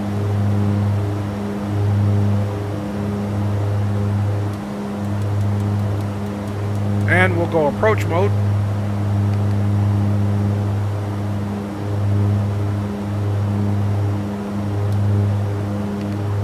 Okay, localizer is captured. And we are under the glide slope, so looks like we'll have to do a little left correction. We check flaps 5.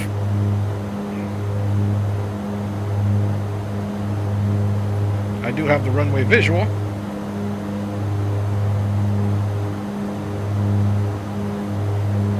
$2,500. Check. And if we remember our missed approach, we're coming up to 3,000 on the left for turn, but we're just going to refly right pattern more than likely since there's no ATC.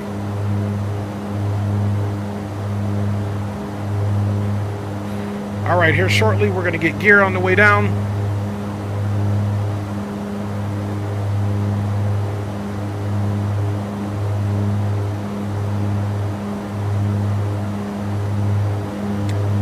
All right, this is all good.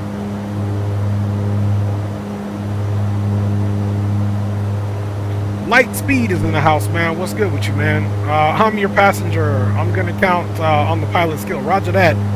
Appreciate you saying happy landing, man. We're going to get her in. All right. We're getting ready to drop gear here shortly. I want to bleed some of this speed, though. 2,500. Cross check. All right, about 180. Landing gear is on the way down.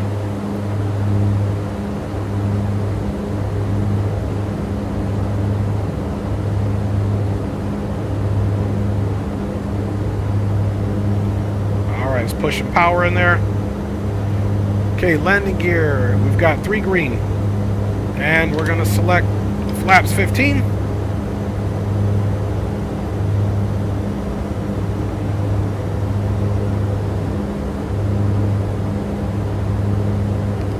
Our aircraft autopilot is disengaged. And now we can get that taxi light on the strut. Fairbanks traffic, Horizon Air 318, fully established, ILS 20 right, and we are on a 6-mile final for full stop, Fairbanks traffic.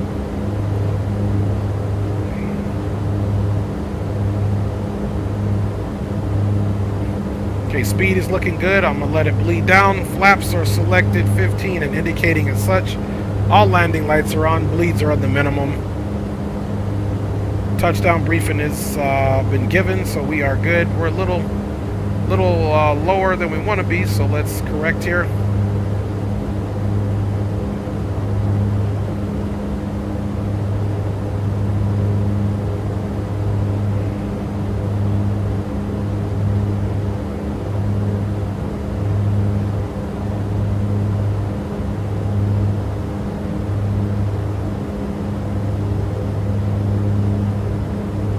Speed is looking good. Right before we get over the numbers, we'll pull it back to maybe about like 145-ish and then see how we feel. Okay, we got 2 white, 2 red. Still slightly low, but that's okay. We're getting ready to pick up that final drop in our vertical profile. Little trim in there. Everything is looking good.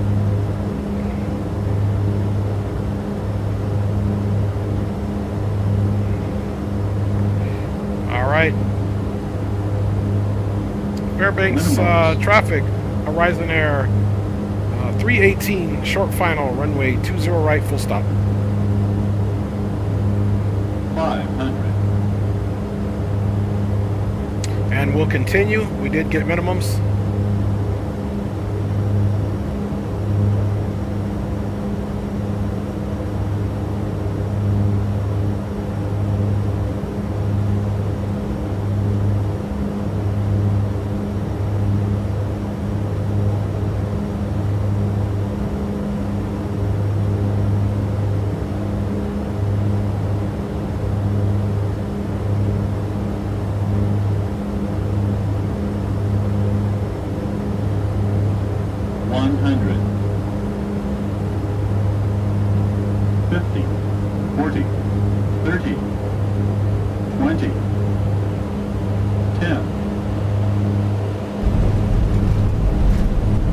Alright, reversers are out, center line. Negative 217, we'll take it. We'll keep some forward pressure. She's hopping around a little bit. Okay, we're looking for 80 knots here. Alright, reverse free. Alright, guys, welcome to Fairbanks, guys. My pleasure to get you guys here on the first leg. Alright, reduce that pressure. And spoilers down, flaps coming up. And we're making hotel, which is good. And we'll go ahead and stop the clock. Clock is stopped. Gentlemen, welcome to Fairbanks. The local time is 8:04 p.m. and it's currently about 64 degrees Fahrenheit. You can now use your mobile devices. Please remain until the aircraft is Let's get that APU started. Sign is turned off. Remember to use caution when opening the overhead bins as items. Flaps are coming up. Thank you for flying with us.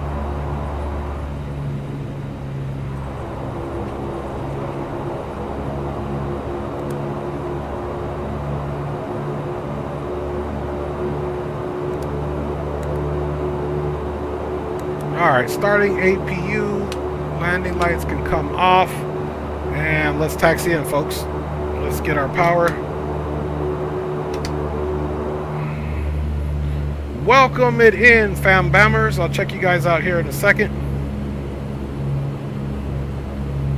See, we were about 2 minutes late. Flying time was 53 minutes. We got it in at 55. We're still satisfied. Hey, I appreciate it, Delta. Appreciate it. Tower size. Okay, Just Aviation. Good to see you, my fam bammers.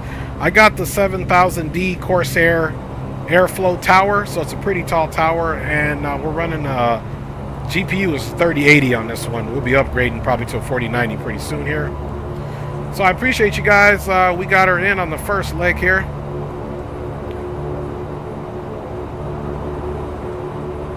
Go down just a little bit more. That generator on. We'll get those bleeds off and get these bleeds on, of course. And let's tie the bus. Bus is tied.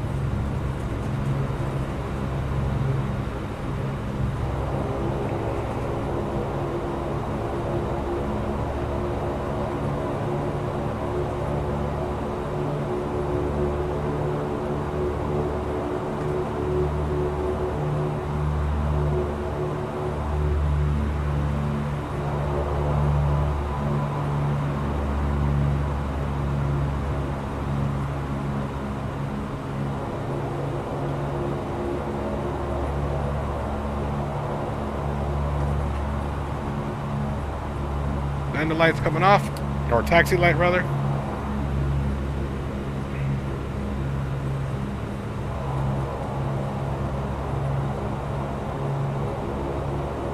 Now we don't have to go all the way up because we're going to be disembarking from the outside. So we'll pull it up like right here where the CRJ goes. Just so the passengers can disembark. Alright. Parking brake is set. We'll get those engines cooling down. Bada bing, bada boom. Keep the red up. Everything is going on right now. Let's get these as we let the blades cool down. And then, of course, now we can get those off.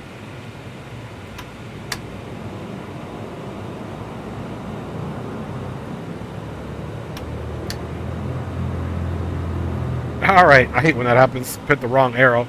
We'll give that a second there, guys. In the meantime, let's get this off. And now we got the right thing. Engines are on their way down, guys. We can get the gust lock back up. And mission is complete. Terrain radar can 100% come off. Steering can get disactivated. And, of course, the red beacon can come off and neutralize that. And fasten seatbelts can come off. And bada bing, bada boom. We are looking good. Welcome here, guys, to Fairbanks, Alaska. Let's get some stuff ready for our replay. Let's somehow get this music situated, man.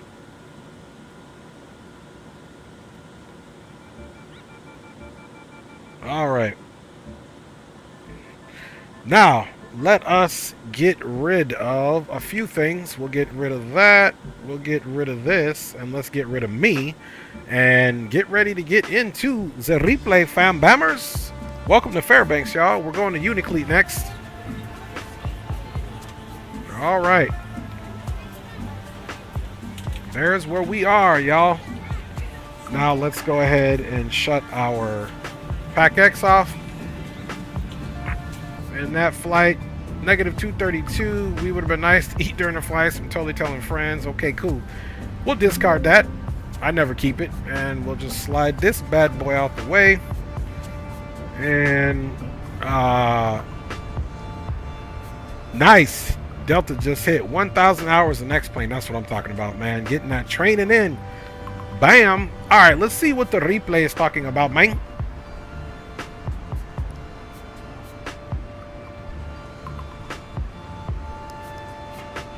Alright, so let's come in here and toggle the replay mode in the first place. And I'm gonna bring it back this way.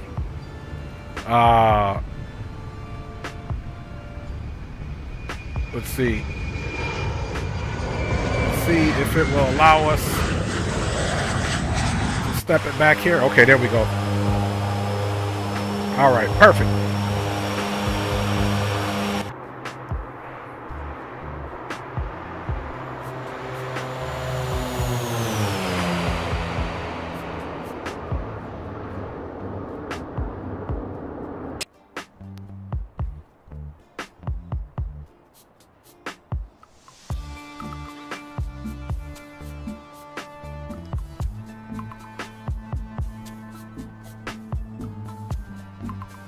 Absolutely, Delta. You can add me on Volanta. I don't ever sign into it. I do have an account, but if it allows you, yeah, man, add me on there, my G. You can see we're getting into that last little bit of our flare there.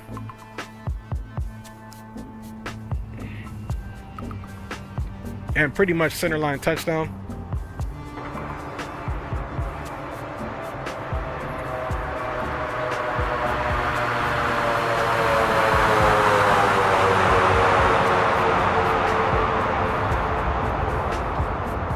And let's ride that back, fam bombers.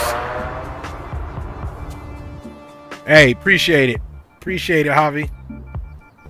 Yeah, let's look at that again, fam bombers. And we'll get a few. Y'all know me. I like my replays. And then we'll be getting the next flight to Unic Cle ready. All right, you can see we were just trying to work on that center line right there. She is, you know, a higher winged aircraft and lighter than most jets that do commercial passengers, so she can get a little floaty.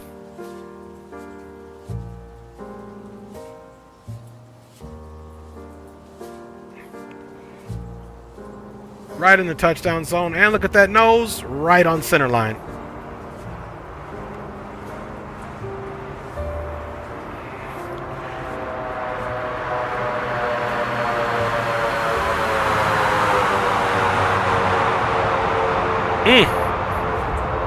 All right, let's take it from here.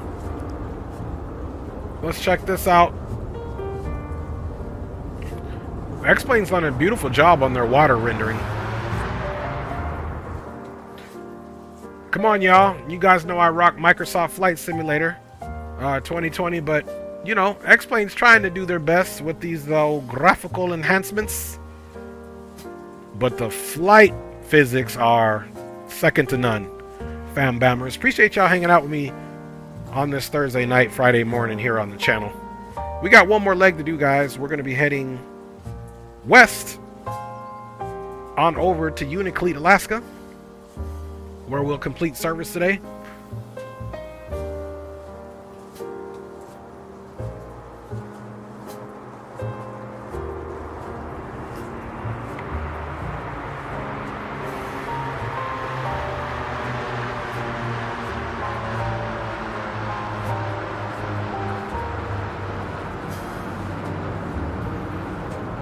BKN Broken YouTube or Broken YT, man. What up? Good to see you on the stream. Happy Thursday evening / Friday morning, wherever you are in the world. All right, y'all. Let's get a wing replay, and I'll get the flight plan set up for our next and final leg to Unic Cle, Alaska, y'all. It's a beautiful day here in Fairbanks, Alaska, beginning in Anchorage.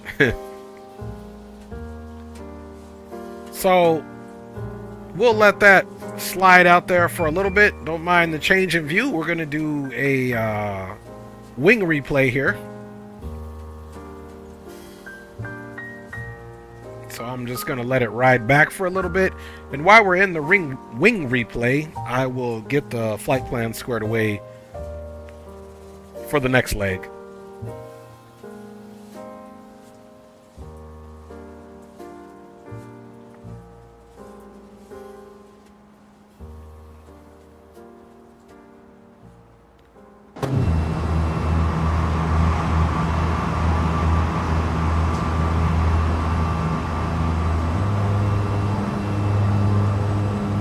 Alright, so enjoy this replay, and I'll get things ready for you guys, man. Thanks for hanging out with your boy tonight.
right, guys. Thanks for enjoying the replay.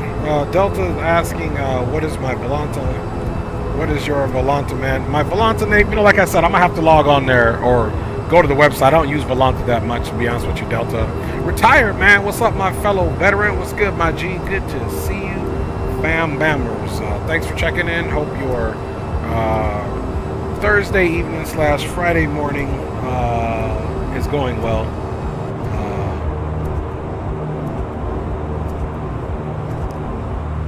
We're getting ready to reload X-Plane just to be on the safe side.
Alright, so we are reloading X-Plane, and we will definitely be back at Gate 2 again, ready to depart to Unic Cle, get the flight plan in, and complete service for the day, man. Thanks for riding with your boy, man. We'll be back with you shortly.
Pushback failure.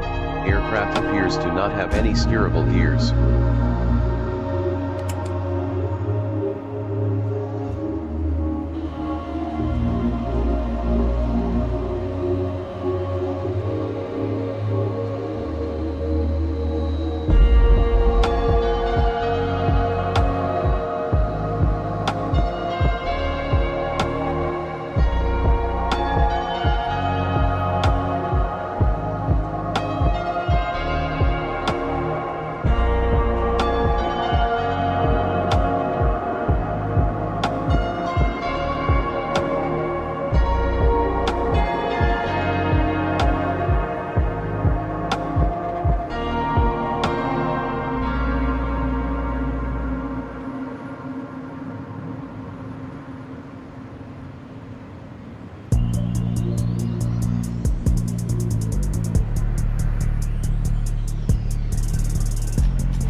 All right, y'all.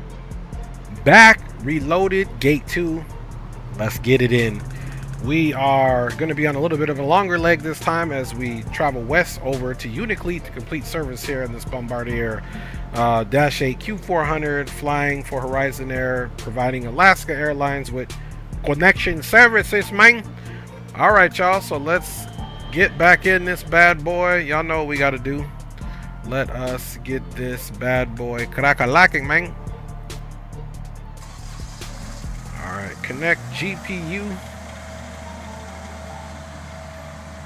All right, battery. Boom, boom. On external power. Position lights on, and we'll get tail logo on just because we can.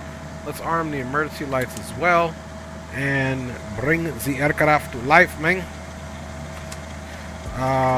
Let's go ahead and recognize everything is in a cold and dark status. Condition levers are in the full complete cutoff position. Flap lever is up, and I'm sure we'll be indicating that once we get our avionics on. Gust lock is in place. Thrust or throttle levers are in the idle position. Parking brake is set. Trims are zeroed out and set to take off. Power's off, and let us get the office door closed, y'all. Office door is closed. Let's go and start getting our primary flight displays and multi-function displays on once again. Y'all know how we do it.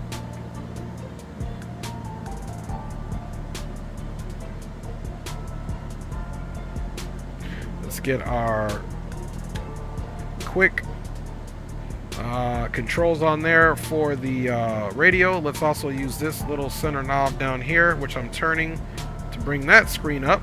And let's get our radios on into the test mode.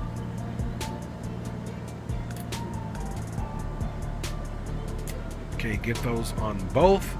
And now let's get our CDUs cracked and lacked. Get that one on. And get that one on as well. And of course, you guys know I like to already hit my steering switch to the on position. And let's get the FMSs back into the FMS1 for navigation. Boom, done. And we'll come set up our MCP and our glare shield and all that here in a second. Let's come over here and get the plane loaded, of course. For this trip, Gary Shepard's in the house, man. What's good? Okay, his Volanta's Bijan. Okay, roger that, Delta. Appreciate you, man. Good to see you, man. Gary, hope you're doing well. Also send greetings to your wonderful spouse. I was happy to meet you guys. Awesome couple there at the Flight Sim Expo, man. So big up to you, Gary. Good to see you, brother. Okay, guys, this leg here is 374 nautical miles. Altitude is going to be flight level 220 or 22,000 feet. We got 53 packs that we're loading up for this bad boy. And cargo, we're going to rock. We're going to do 2915. Okay. Fuel is going to be at 7,800 pounds of fuel. Okay. Ooh, center of gravity's in there. Like that. We good. And of course, we're saying this trip is an hour and 18 minutes. So this trip is a little longer. Okay, 53 packs, 2915 on the cargo, 7,800 pounds of fuel. Flying time, hour and 18 minutes. We verify that. And that's good. Packs, boom, fuel weight, time and route. It's in the limits for the center of gravity. So let's go to the load summary. Here's where I need to write these special numbers down. Okay, so we got 53 packs at 8589.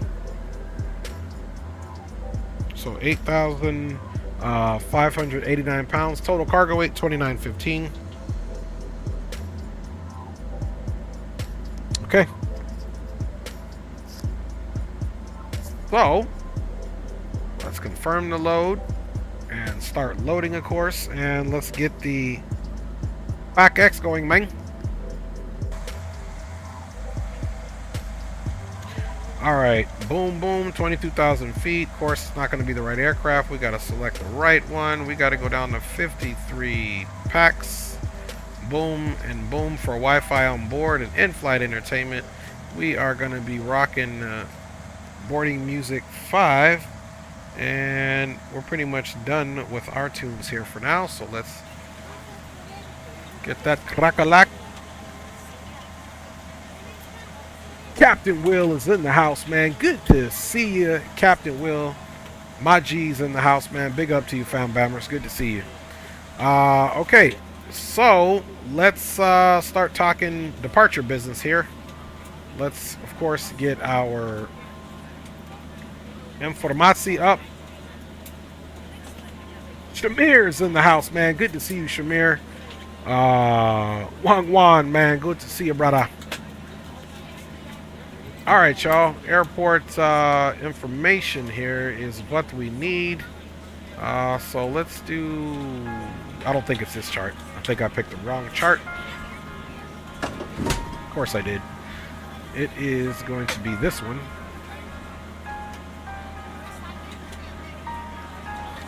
Alright. So here we are. If we're expecting runway 20 right, taxi brief, it'll be easy. It'll be alpha all the way. Full runway. Runway's more than ample for our departure. Let's look and see what departures we have out of here.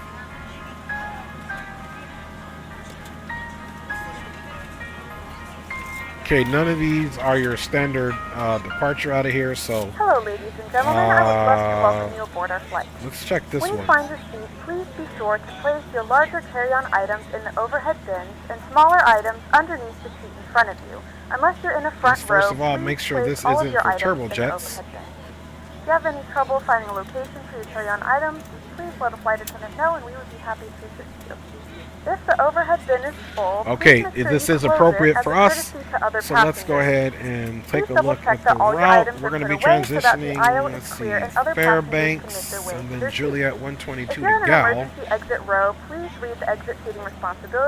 So we're going to be transitioning here at Galena.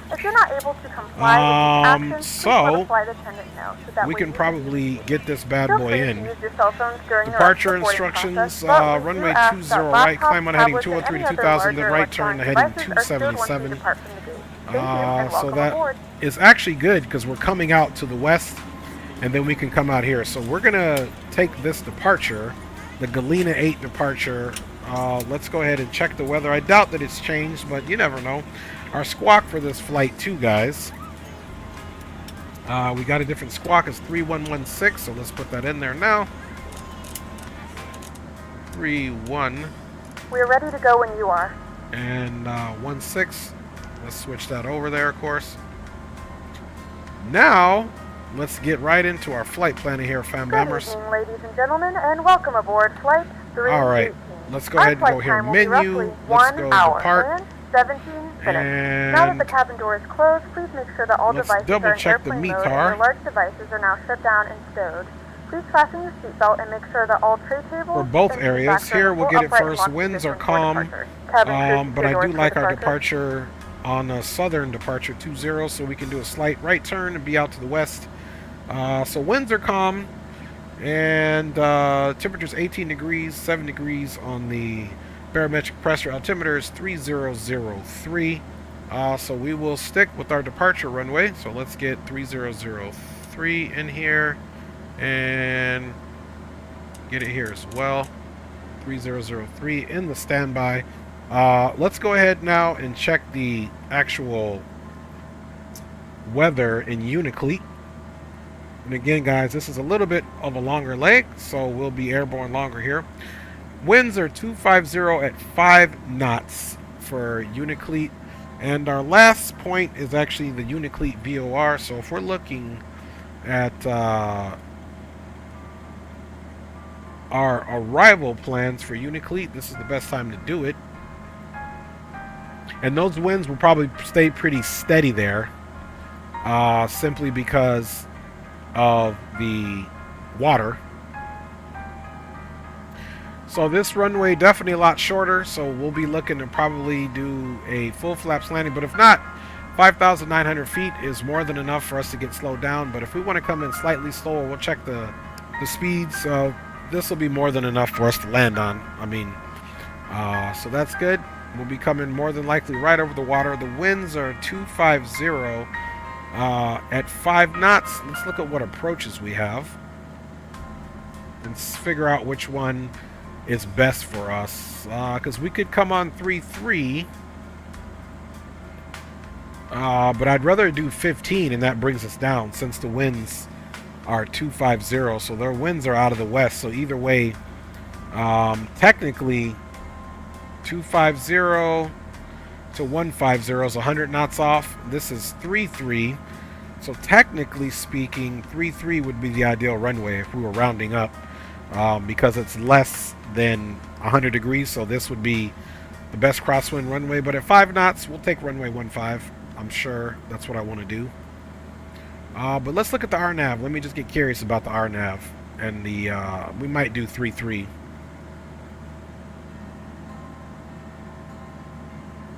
And this was actually one of the... see, there's Unic Cle there. As far as our last waypoint, which is actually good, because then we can kind of go downwind, but not really, because you make a little bit of correction here at Beji, you'll turn, you know, out here to the south, west a little bit. So let's also take a peek, guys, at this localizer 15.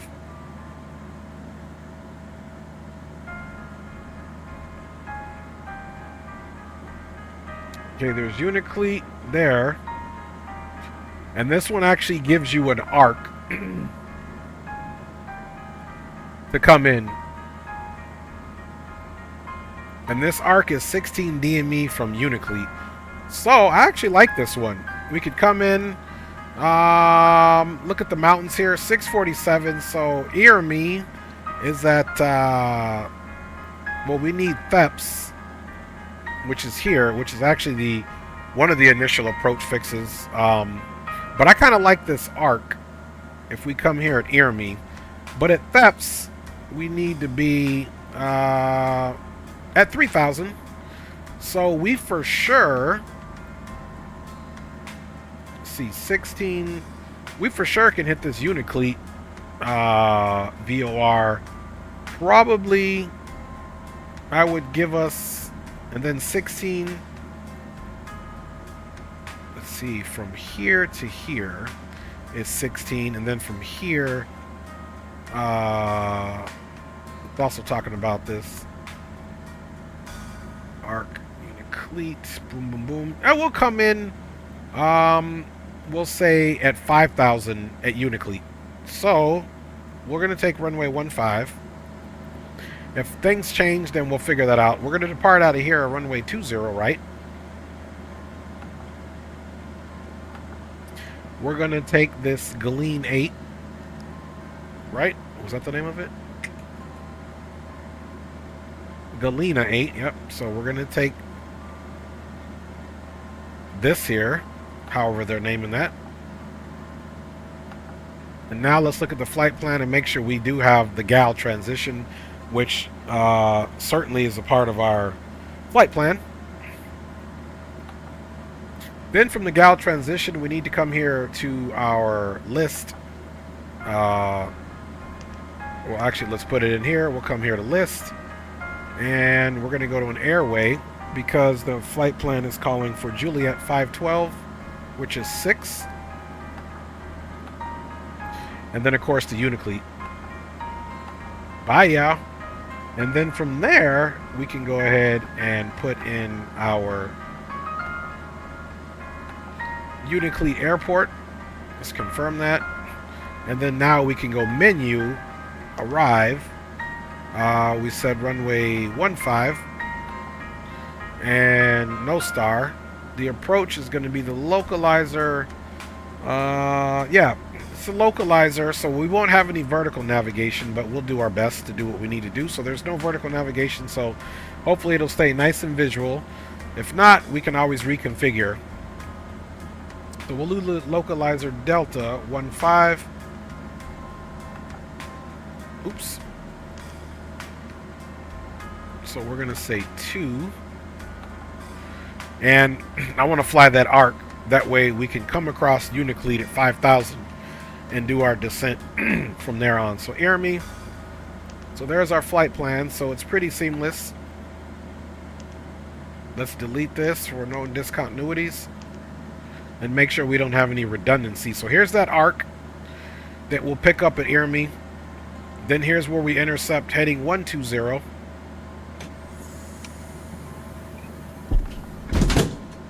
Capture localizer Theps. We said Theps is at 3,000, so this is off.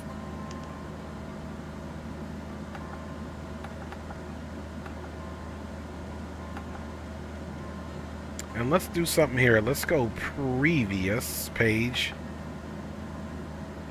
And at Unic Cle, let's see, if I'm going to drop 2,000 miles times 3, that's 6 miles. So we can actually come in at Unic Cle, you know, if we wanted to keep things legit. If we go 7,000 down to 3, that's a matter of 4 times 3 is 12. So yeah, we can come in, you know, pretty gangster at Unic Cle. We could even shoot for crossing Unic Cle at, let's say, 8,000 if we wanted to be truly gangster. Air me. So there's Unic Cle. There's air me. And air me, if there's another 16,000 miles, I mean 16 miles, air me, we can hit that at, let's say, 6,000. Because we're dealing with a lot of mountains here. Yeah, let's hit that at,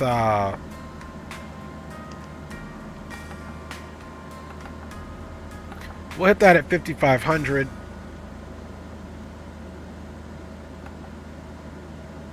That's there. So now here, at this arc, we can start dropping her down. Because we'll be over the water. 3,000. We're just, even though it said 3,000 there, I'm happy with that.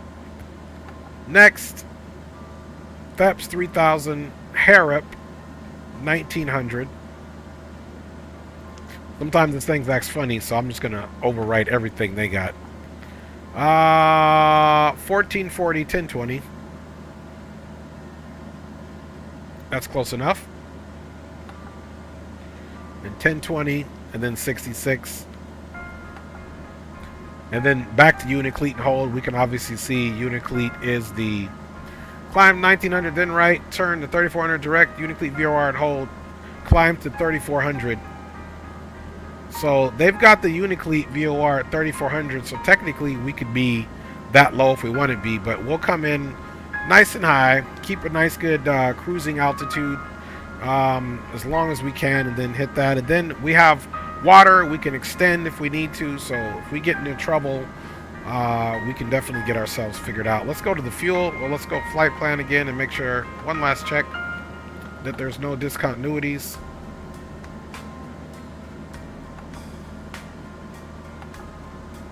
Okay, above 2. And then boom. So we got all of our altitudes in there so that we can configure ourselves for landing. Okay, 3 and 3 is 6.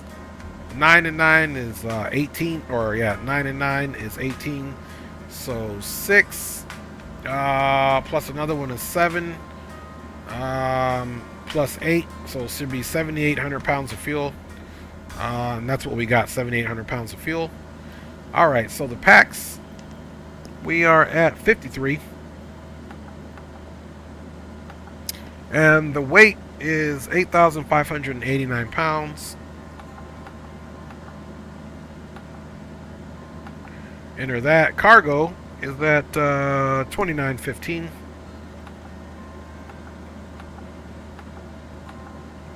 And fuel, we said, was 7,800 pounds.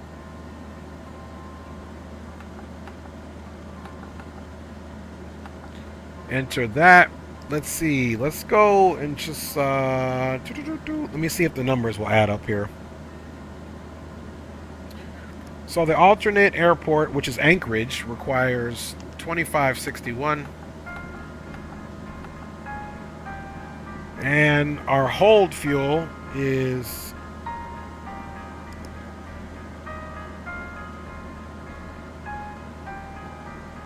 $14.03.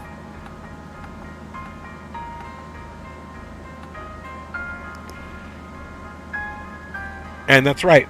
Final reserve, $39.64. That's exactly it in the flight plan. So we'll take that off. So that works out perfect. So I didn't put any extra fuel in here. So with our alternate and our hold, and off the flight plan, you're going to get, obviously the alternate is Anchorage. So you're going to get that from that line item. And then the additional $14.03 just comes from the final the final reserves. And then you just click that in and it adds up to the perfect thing. So now we can come here to flight plan. Can cross fill this one. Can get ready for departure out of here. Let's make sure it's all the way good to go. Now see, this is one of those things where I was telling you sometimes you put this in and it doesn't finish it, so you got to come to menu, just hit arrive. That's all you got to do is come back. Now the whole flight plan will be complete. See that? Now it's done. Over the fuel page to do cross filling, we need to go menu, cross fill from FMS1. There it is, right on the nav. We don't need to go direct anywhere this time because we're just intercepting stuff and we're actually flying a departure. We're going to be climbing up to flight level 220 unrestricted. So let's get our altitude alerter and target altitude all set up. 220, we're both on FMS1 for the captain and the first officer. We're going to go ahead and go altitude select. And we're going to go vertical speed on the initial climb out up to 2,200 feet per minute. And then we'll get right around 180, between 180 and 170. We'll get indicated airspeed climb. And of course here we're going to go to the nav. We're going to arm the yaw damper. Let's get the anti-skid on. And let us prepare for the departure, you guys. And I'll check you guys out here in the chat. So we're going to push back. Tail left, nose right, taxi alpha, full length to 20 right. So let's get the plug-in crack-a-lacking.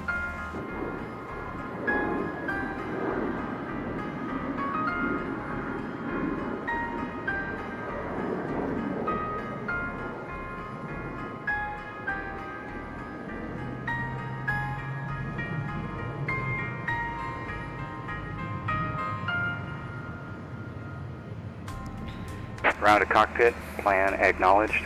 Call me through the menu when you are ready. Alright, so plane is loaded, but you always want to double check and make sure that all doors are closed. Flight deck door is closed. Let's go ahead and start powering up the APU. Go ahead and get that bad boy started up. Let's get our pushback started. Then I'll check you guys out, of course. Ground to cockpit, tow is driving up. Okay, we'll look for green. Let's see what Unic Cle touchdown elevation is. Touchdown elevation is 27. So we'll pretty much stay pressurized down where we're at. We're going to get the generator on bleed air to get recirculation. The generator will come active once I disconnect the ground power. Boom, there it is. The bus is tied. And generator can come off. We can come here now and get our squawk on there appropriately. And let's check you guys out, man. Who we got up in here? Owls is in the house, man. What's good with you, G? Just Aviation says, let's see, how much did your PC cost? Okay, all doors and hatches are closed. Maybe like $4,000. Between $3,500 and $4,000 just aviation. Man, good to see you, Owls, man. I hope you're doing good. Can we get an entire stream with that accent rate? Man, you crazy, man. Ya tu sabes. Strap and adapter. Hey, that's good, Owls, man. Appreciate it. Appreciate HMIG, and I love being on your streams, Owls, man. You be handling your scandal, dog. All right, you guys. We're good to go. Everything here is connected. We got the recirculation fan going. Let's make sure we get our fasten seatbelt signs and non-smoking signs good to go. We need to go red beacon, and everything else up top is good. We are ready to push. As we push back, we will definitely get into our checklist, so to speak, and let us come here. And we did, in fact, jump on that altitude or squawk Charlie, which is a good thing.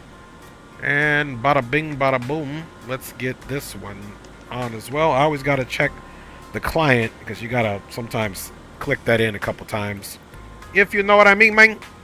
All right, let's go ahead and verify red beacon is in fact on, and everything on top good. Ground power is disconnected, so let's get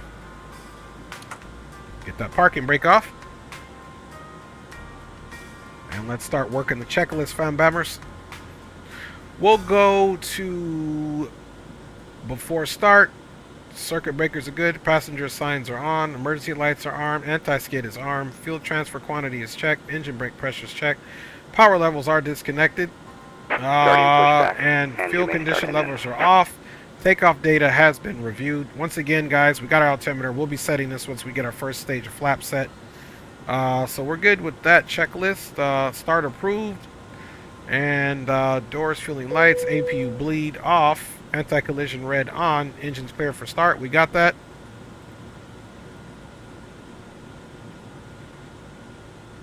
So they're going to turn this. So they'll probably be on the left. So let's go ahead and start the right engine. Let's get the recirculation fan off. Bleeds are coming off. And we're going to start that right engine. When this light is illuminated, please fasten your seatbelts low and tight across. All right. Let's go ahead and throw our fuel in here. Into one another and tighten by pulling on the and let's get you guys some controls. Lift the upper portion of the buckle. All right, controls are there. Keep your seatbelt fastened throughout the flight as we may experience unexpected turbulence. There are several emergency exits on this aircraft. To familiarize yourself with the emergency exits on this aircraft, please refer to the safety card in the seat back pocket in front of you. We are doing good here, fam bombers. The nearest exit might be behind you. If we need to evacuate the aircraft, there is lighting on the floor to guide you towards the exit. In the event of a loss of cabin pressure, an oxygen mask will drop in front of you. All right. Oxygen, pull the mask towards you. Let's look at our gauges real quick. 12, 240. Okay, stabling out. Let's go for start on left side. That doesn't inflate. Oxygen is flowing to the mask, and you can breathe normally. If you're traveling with children, okay, we got rotation on NH. But secure your mask and then assist others. Keep your mask on until a member of the crew advises you it's safe to remove it. In the event that the pilot decides to take us for a swim, a fashionable life vest is located in a pouch under your seat. So on the way to Unic Cle we go, guys. When instructed to do so, open the plastic pouch and remove the vest. Operation complete. Set Wrap the parking straps brake. around your waist and buckle at the front. Parking brake is set. Disconnecting the tow. vest, pull firmly on the red cord only when exiting the aircraft. If your life vest does not inflate automatically, okay, start pull into sequence the mouthpiece is for expired manual there. inflation. Each vest is equipped with a whistle and light. If necessary, so we're just going to wait for him to clear out so that we could put the props up. Once again, all devices must be in airplane mode and your larger devices must be turned off and stowed all right. at the time. Please securely stow your personal items. Make sure okay, we're not going to do the after start because there's some things I got to do here. Full upright position.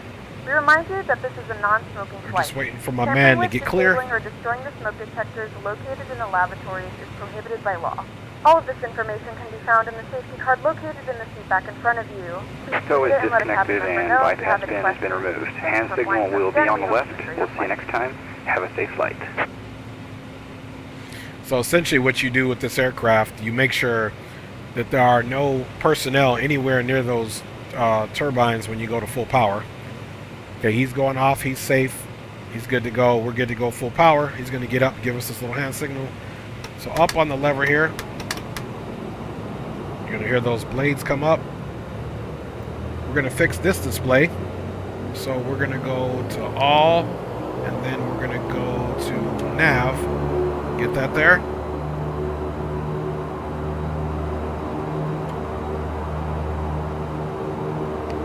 challenging terrain.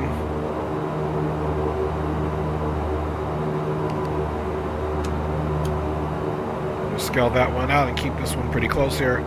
Okay, engine levers, condition levers are all the way up. Bleeds can now come on, along with the recirculation fan. We'll leave them in the minimum bleeds for departure. Generator can come off, power can come off. We can untie the bus for sure. Generators are taking over. Let's get our pidots on. ×3. Window heat, we'll warm it up, and we'll also get the pilot side window heat on. And the only thing we have left is the parking brake here, guys. Now we're going to remove the gust lock shortly here. We're doing full up, full down, aileron left, aileron right, and neutral. And looking for full travel at the rudder, rudder right, rudder left, back to the right. Let's see that travel. Okay, I like it. It's good to go. Let's select flaps 5. And we'll put the GPWS into flaps 15. Flaps 5 is selected and indicating here. Now we can come here and hit the easy street for our V speeds. We got V1 127, V rotate 127, a V2 safety climb out 130, and flaps clean at 151. We do have our glare shield all set up.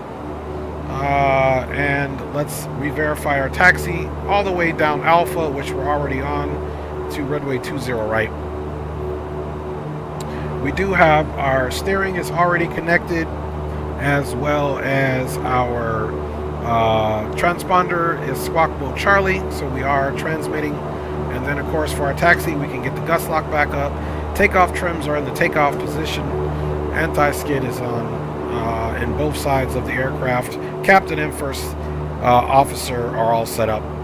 So let's go ahead and get the taxi light on and get out of here, guys. We'll forego the rest of the checklist for now. We know we got this. Brakes held. Unic Cle, as you were, correction. Fairbanks traffic, Horizon Air 318, departing stand 2. We'll be taxiing on Alpha to runway 20 right for departure on the Galena 8, and we will be turning out to the west for Fairbanks traffic. So welcome on board. Let's pick up Alpha here. Please note the cabin lights will be dimmed for departure and landing. If you require additional lighting, there is a reading light on the panel above you. Flying time is, I believe, an hour and 16 minutes. Don't give me the line. I'll give you guys that flying time again, but it is about 10-15 minutes easily long past our last leg.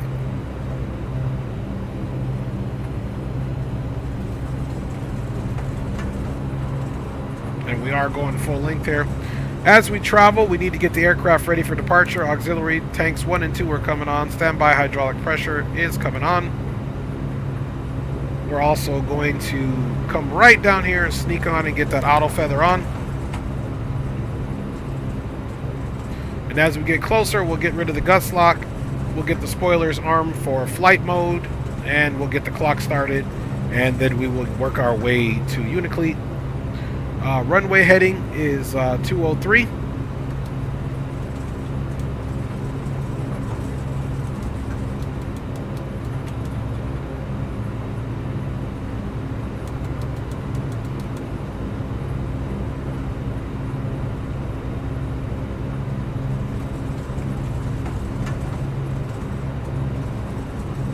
Cam is in the house, man. Big up with you, fam. Bammers, good to see you.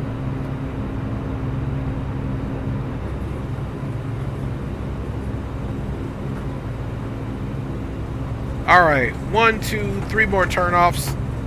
Is there a runway we're going to cross? Absolutely not. Fairbanks traffic, Horizon Air 318, continuing taxi, northbound on Alpha. We'll be departing runway 20 right on the Galena 8 with a turn out, of course, to the west for Fairbanks traffic.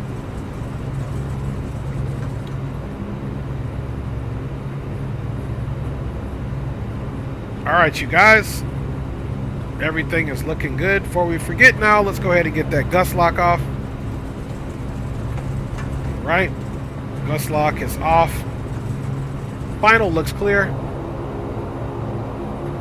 as we're approaching.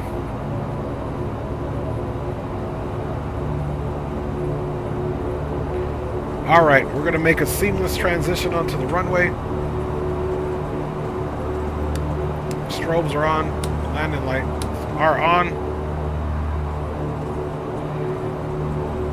Rotation speed is 127.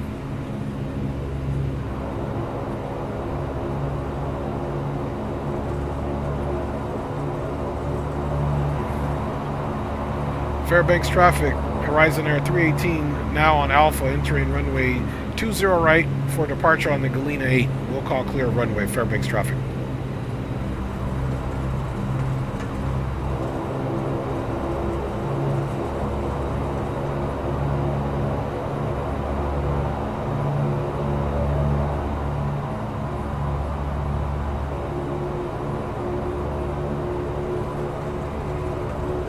Alright guys, spoilers can come to flight. Clock has started. Okay.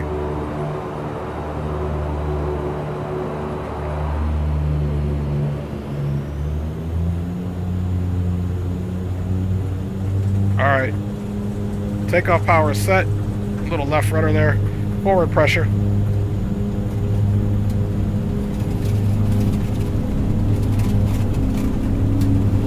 Airspeed is getting right to our V rotate, and almost there. 127. Neutralize pressure.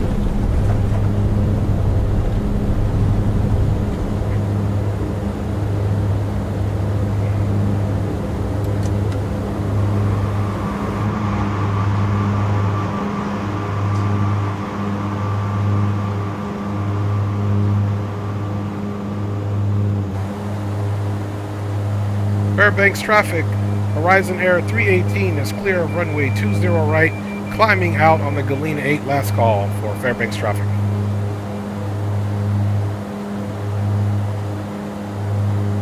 Alright y'all, flaps up, climb power, start making our turn here.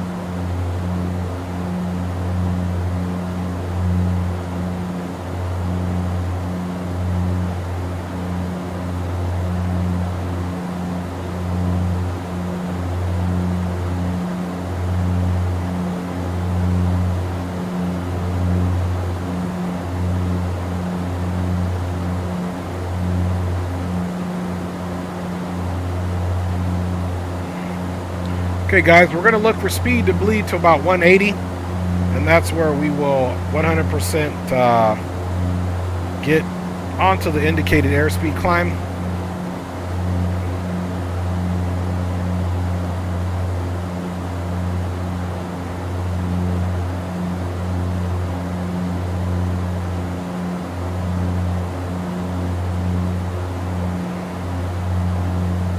Just going to let it bleed speed there naturally.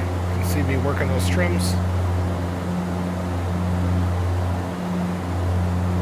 Okay, we're 4,500.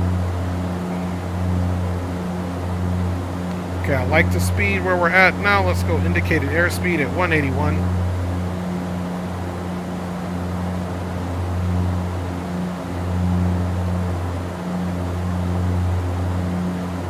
Okay, we got a slight left turn coming here.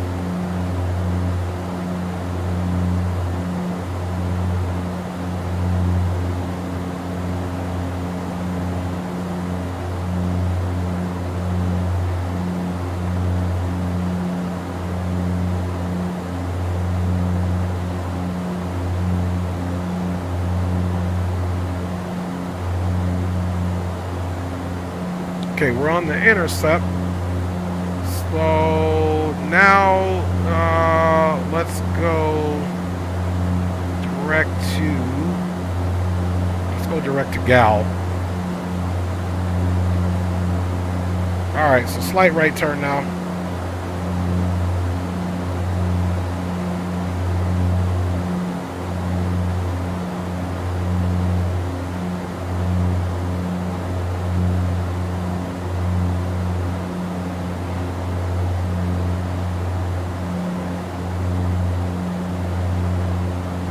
Alright, up into some mucky stuff we go. She's a little bumpy.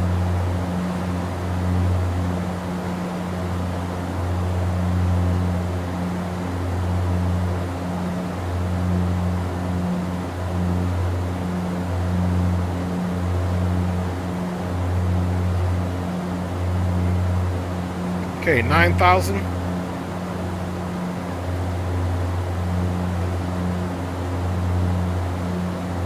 We'll continue to climb her up to 10,000, and then we'll get our aircraft onto the autopilot.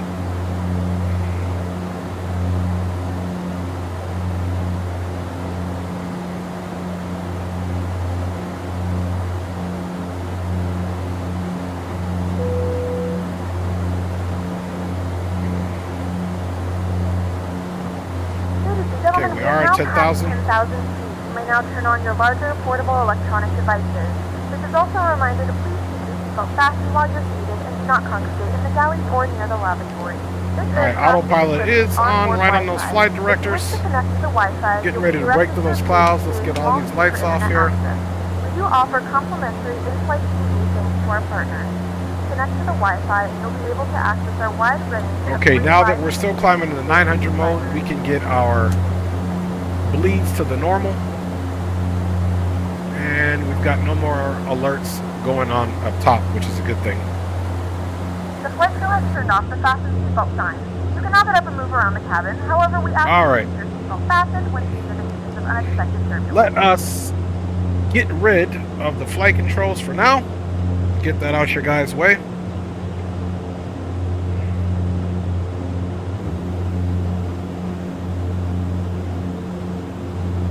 Alright, back up front we go. Terrain is no longer a factor.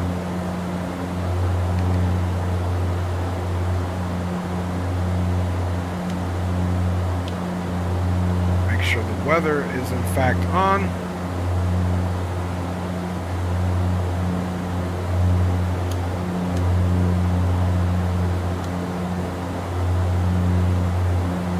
And we got to get this guy over here direct to, because remember they're not synced up, so just got to get this one direct to Galena. And now this one will match up.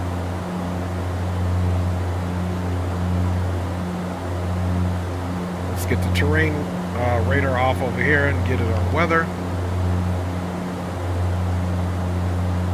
Beautiful break through those clouds over there. You can see that sun is up high.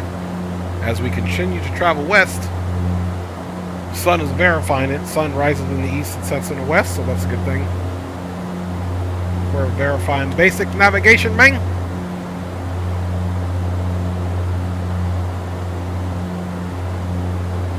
Let's get that data off. We have a nice clean picture there.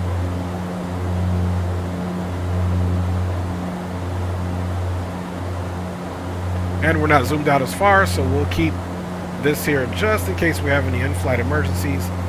Once again, same thing.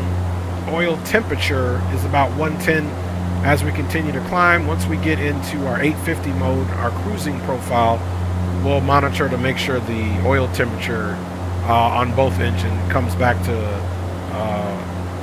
acceptable numbers. As we continue to climb, we're going to keep the PTU control on. We're going to turn auxiliary tanks 1 and 2 off, as well as get rid of that auto feather. We no longer need it for the rest of the flight.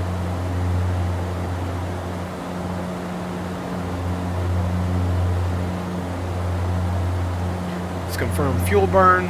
Fuel burn is still looking good. We still got 6,012. So we got about 7,270 pounds of fuel in the bird still, so that's good. We're going all the way up to flight level 220, and at 18,000, which is about another 1,500 feet, we'll get into our standard pressure.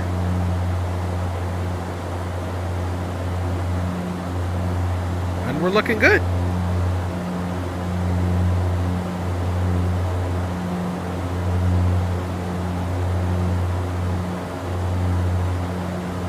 Okay, 1,000 to go.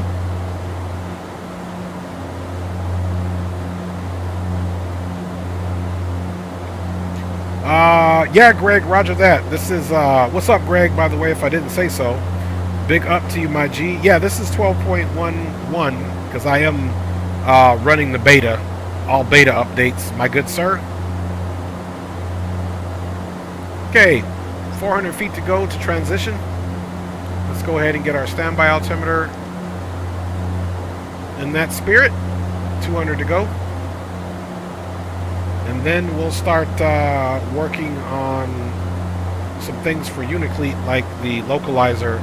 Okay, we're now there, so let's get that into the standard pressure, 29902. And make sure we're on Unicon, which we are.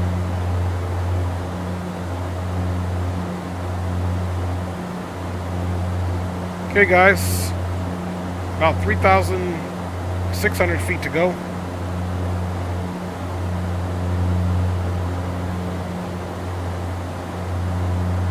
Oil pressures are still at 110 on each side, as far, not the pressure, but as far as the temperature. Pressures are looking good there. And let's check our cabin air.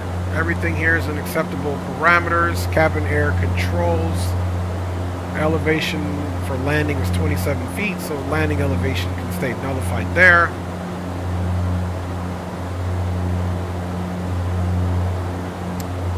Yeah. We got no complaints, man. 19,200.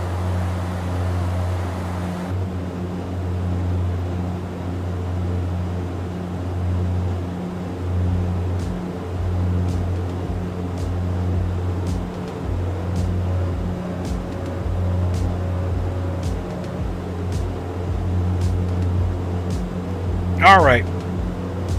Andy says 4080 or 4090. Yeah, roger that. Oh, yeah, Greg would know. Greg is a computer genius, Andy. I swear, man, Andy, every time you come on stream, you're asking about your computer, man. Hey, you just need to get that thing built. We'll pray that some money gets sent your way so you can get them parts, brother. PC Part Picker, though, Andy. PC Part Picker, a lot of the times, will tell you if you can mix and match parts with PC Part Picker, and there's other sites that you can kind of plug in what you have or what you're hoping to get, put it all together, and see if it works out. You know what I mean, man?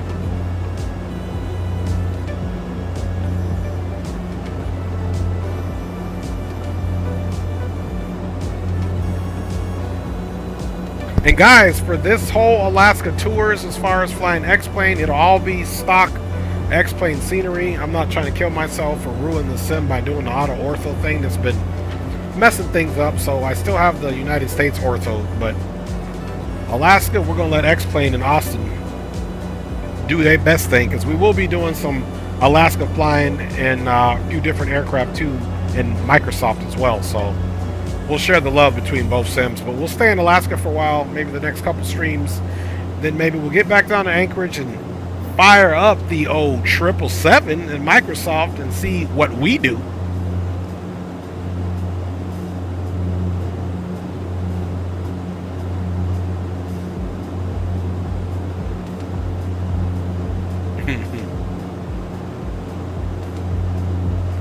All right. So 21,600 feet, 400 to go. Winds aren't bad either. Got a little bit of a tailwind there. 7 knots, so that's not bad at all.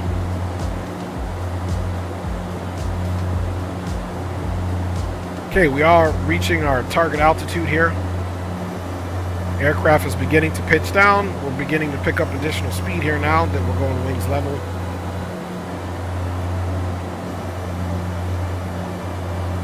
All right, once we get to 190, we'll go into the cruise profile on the props, the 850 mode. And there's 190. All right, let's bring it down. Okay, we're now in the 850 mode here, verified here, and we'll watch the oil pressure. We want to make sure it gets out of those high numbers there. Aircraft is going to continue to pick up speed. We're getting a little bit of help with that tailwind.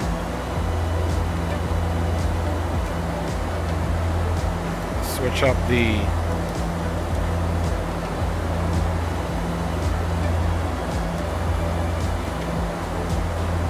more so here. And picking up speed nicely. Oil pressure is still a concern, but we'll give it a little bit longer. In a few moments, we will be starting our in-flight service. We'll be serving complimentary drinks and snacks. Please look in your seat back for a list of complimentary food and drinks. Premium drinks are available for a small charge. If you wish to make an additional purchase, we only accept credit cards.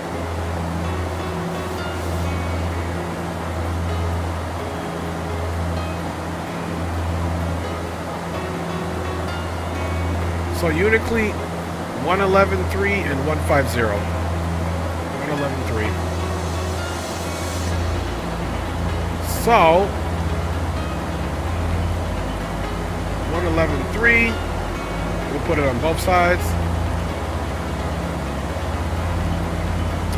And final approach course heading is 150. So we're going to come here, hold our format button down. It changes. 11.3. Now we want to get 150 in there. So we're going to change this number up here.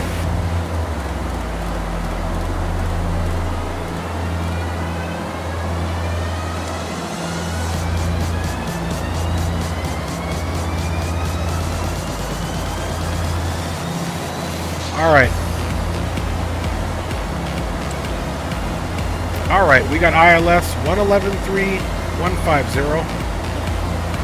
111.3, 150. It is confirmed up here now, so we're good to go for our arrival. And the good thing is that this is the only localizer there, period. There is no ILS, so we're just running a localizer.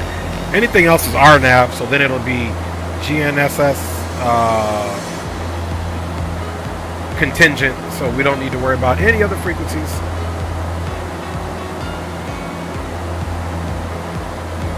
Let's also look at the decision height, 520.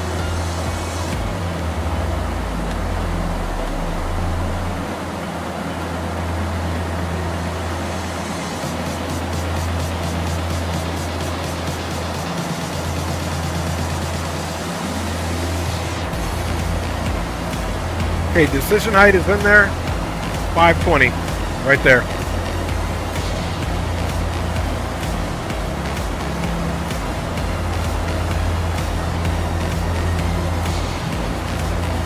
And we didn't have any expected weather of any sort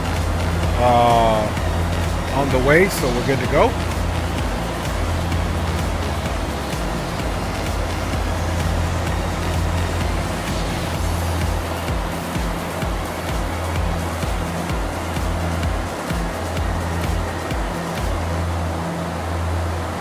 Alright, now that that is done, guys, the last thing that we need to do before we start kicking it is figure out our vertical navigation.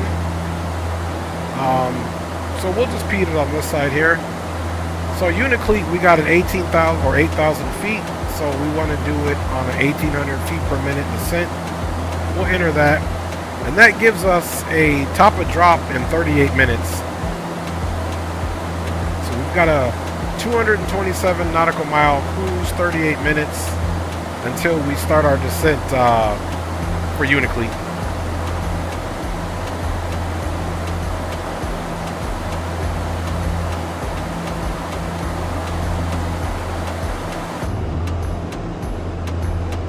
Bye, y'all. No MD-11. Hey, I am going to be picking up the MD-11 cam. I have the MD-11 in X-Plane, but I need to get it for the TFDI Designs MD-11 for Microsoft. So absolutely, I do love the MD-11. It's a unique bird. It's like Boeing / Airbusy type feel sometimes, the way how you set the stuff up. You've been rocking, hey Cam, you've been rocking that MD-11, my G? It was also good to see you at Flight Sim Expo, Cam. Cam the man. Cam the man. X-Plane 12 clouds have gotten better. Would you guys agree? They're not looking too shabby. Not in the least.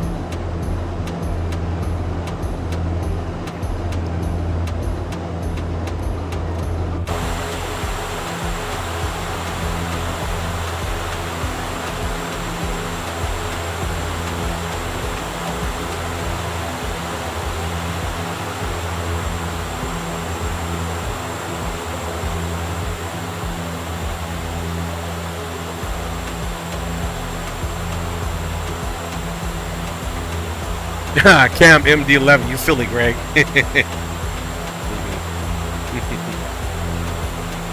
You guys are crazy, man.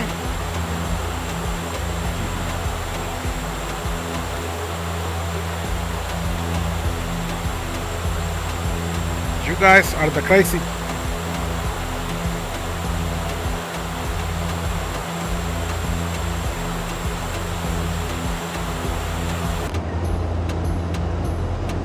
All right, now that's pretty gorgeous right there.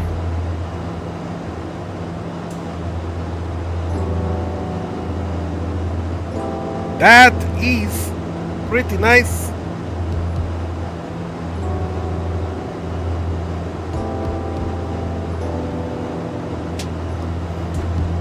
All right, y'all.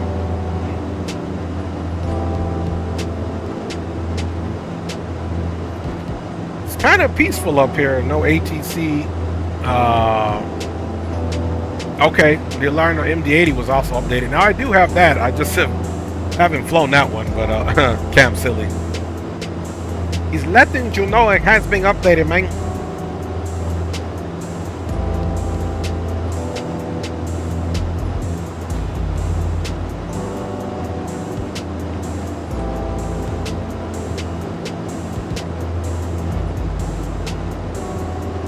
Beautiful, beautiful views here.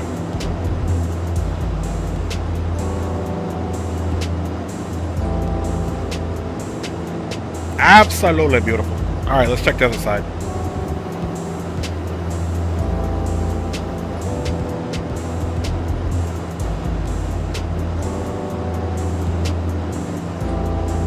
Pretty good. We need a good 7. Yes, Greg, for sure. Yes, because I do want to run the 717, man. Some of those routes that are done with the 717. I agree. I support that notion, Greg. My man said he'd be flying a DC-8 if Greg could get his hands on it.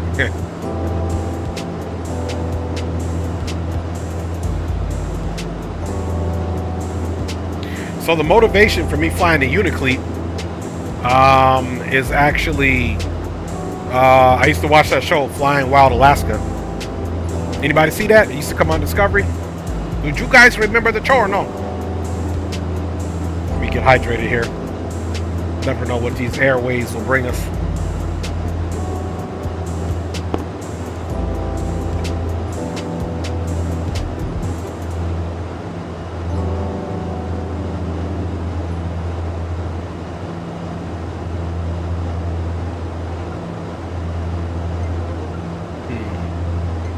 Greg saying, yeah, he remembers Flying Wild Alaska. Buffalo Airways.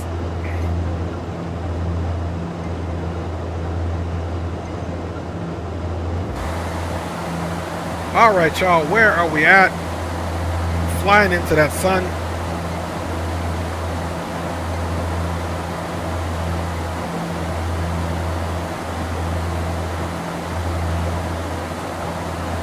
$32 minutes till top of drop.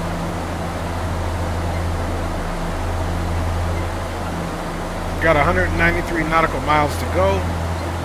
Our ground speed right now is looking good at 362 here, indicated right at 251 at flight level 220.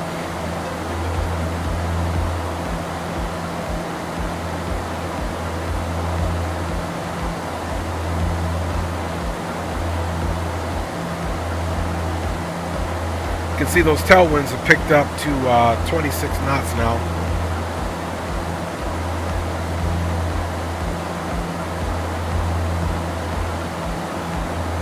But the old pasajeros should be nice and comfortable. There's our differential pressure in the cabin, as well as our cabin altitude. So let's get a peek back on our oil temperature numbers, and now they're at 100. That's good. So they were running about no more than, I would say, 10 degrees, both engines above an acceptable temp. Now they're back at 100 degrees both. Still within normal temperatures. So that's looking good. Everything else is where it should be. We're happy campers.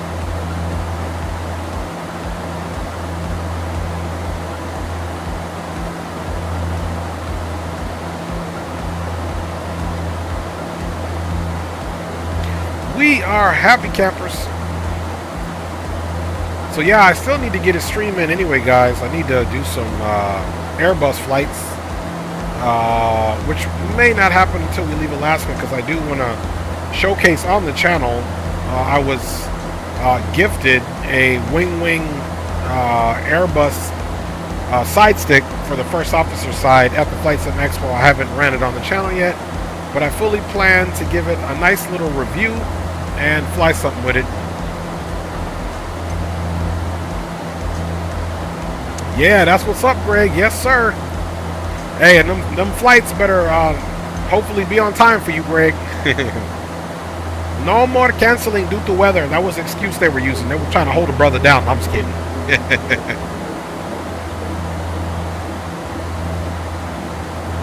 I'm just joking. Yeah, roger that, Greg. Yes, sir. I'm going to do my best. Haven't been in a position to do too many reviews on the channel, but I ain't gonna lie, man. I just love to get in and fly with you guys and talk smack and hopefully have some decent landings, do a couple of replays, and sign off. So I'm gonna try to get in and be more deliberate to do reviews for sure. So you got that. Yeah, roger that, Greg, for real. Yep, fly into something major. That way those little small connectors don't give you no problem, man.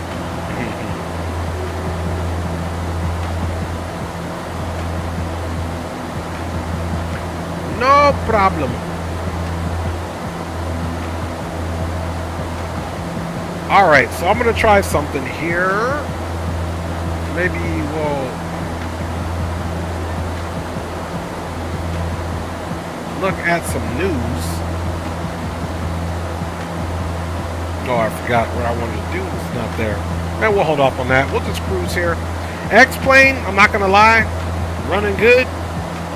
I don't like to run a lot of additional stuff, bringing it into the stream. Because sometimes I think X-Plane just gets something odd about it, and it'll shut down for another function that you're trying to do on the computer. Not even related to X-Plane. Microsoft, on the other hand, seems to be more synchronized because, well, Microsoft 2020 is a Microsoft product in which I have a PC, which is operating systems Microsoft. So that makes sense why that's a little bit more optimized rather than X-Plane, which has still got some optimization to complete in order for the sim to run better on a wide spectrum of systems.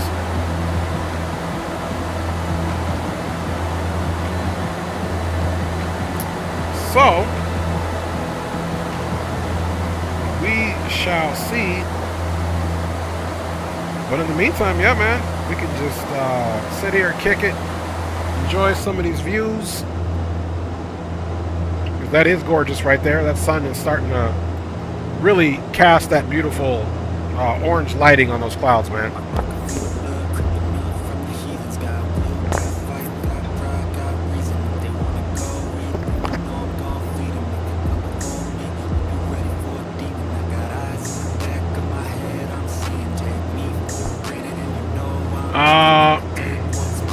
DCS says, what about DCS?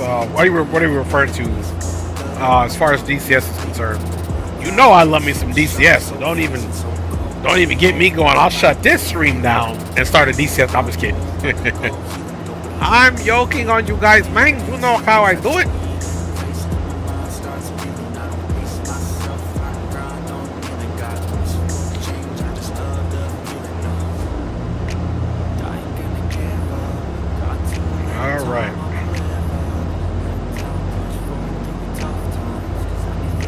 Oh, I see. I got what you're saying, Greg. You know, the thing about DCS, I don't put a flight overlay on there. There's not a whole lot of other peripheral stuff that I am running with DCS. I will say I make it a habit if I don't have to run like Discord or something with DCS that I don't do it. So to be honest with you, Greg, as far as my system's concerned, I really wouldn't know because I don't have to run too much other than broadcast software, maybe some music, and that's pretty much it in DCS, along with the browser open like Chrome or something. But DCS, I will say, does a really good job of having really good flight models of AI aircraft and other client aircraft within the server. I mean, DCS, you can look right and you can look into the other pilot's cockpit while you're flying with them. If they're looking left, you can even see their pilot looking at you. So DCS, in fact, is a good benchmark on many things.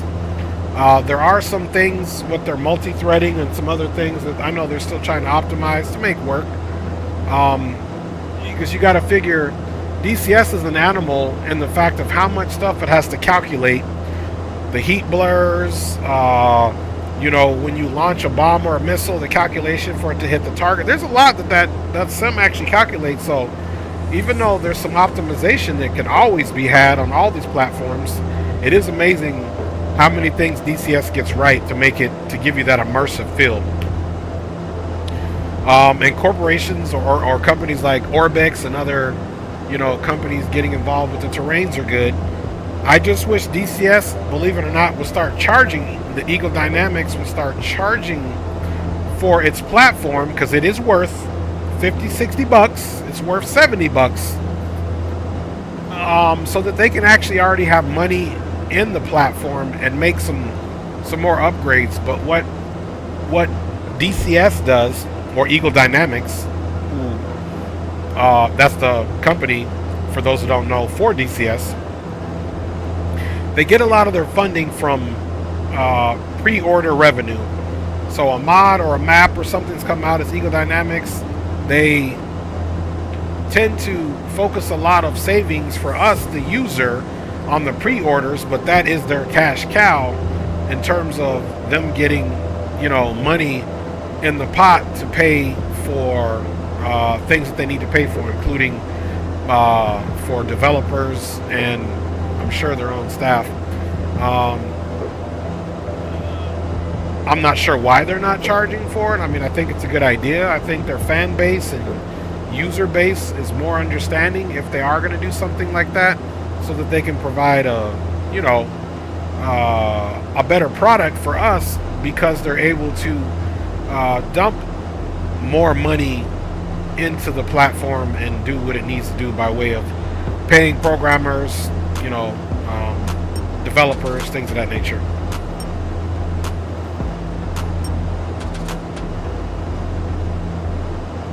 And like I said, X-Plane clouds have come a long way. I was running Active Sky, but it seemed like it was making my sim a little funny, so I'm not running it now. So I'm gonna try to configure my Active Sky in the settings to help it better with my sim. I used to use Active Sky for X-Plane 11 all the time. That was my go-to, you know, basically weather engine.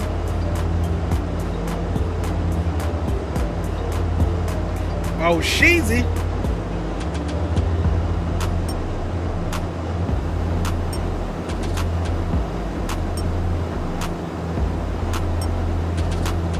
Yeah, roger that, Cam.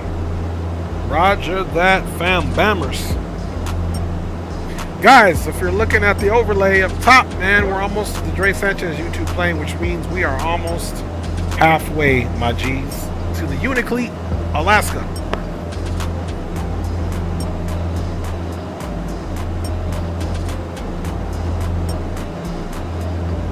That's what I'm talking about, brothers.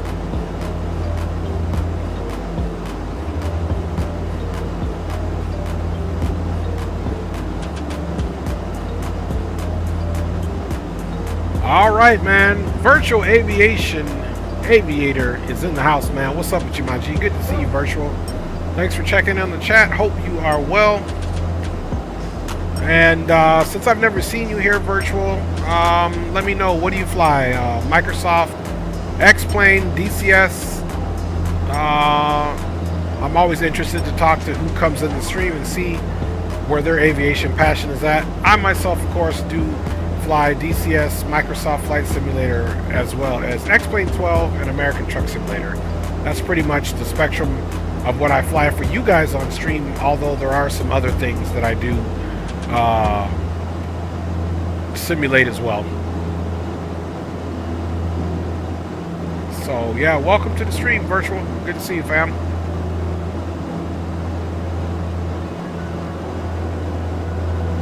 All right, so because we claim to be good aviators, let's recheck the weather in Unic Cle. So let's check that together.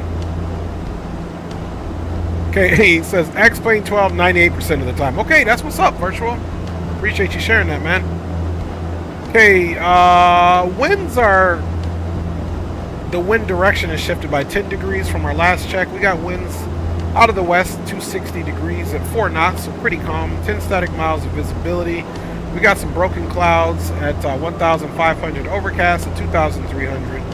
Altimeter is 3010 with a temperature of 11 degrees and a dew point of 8. Those numbers are pretty close, so there could be, anytime the temperature and the dew point temperature are close, that's when you can get haze and fog. But it's still reporting for us to have 10 static miles of visibility, so we will hang our hats on that. If we go mist for runway 15, then we will certainly make right traffic. It'll put us right back over the water. So we'll go right crosswind, right downwind, back to right base, right to final, if we should go mist. The likelihood of ATC popping on is slim, but if we do, we'll go to the Unic Cle VOR and hold if that's what ATC gives us. Otherwise, they pop on, we'll follow the directions. Too easy. We do have our localizer information set up. There is no vertical glide path for us, so we'll have to manage that on our own, but hopefully we're good and visual and we'll get on a nice final, get the runway identified, and land. Absolutely, Virtual, absolutely. That's how we do it on the channel, man. We hear about positivity, sharing a passion for aviation, no nonsense on the channel, man. That's how we roll. So I appreciate you for appreciating how we appreciated you with the warm welcome. I'm just kidding.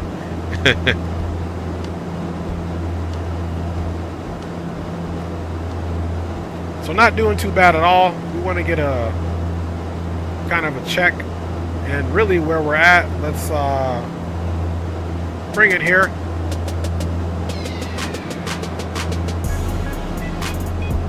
So we're kind of in a little corridor here, passing over a pretty significant river. And you can see, I believe Unic Cle is like somewhere here.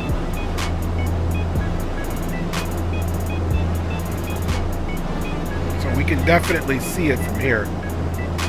Let's go one more and see what if it gives us a little bit more detail.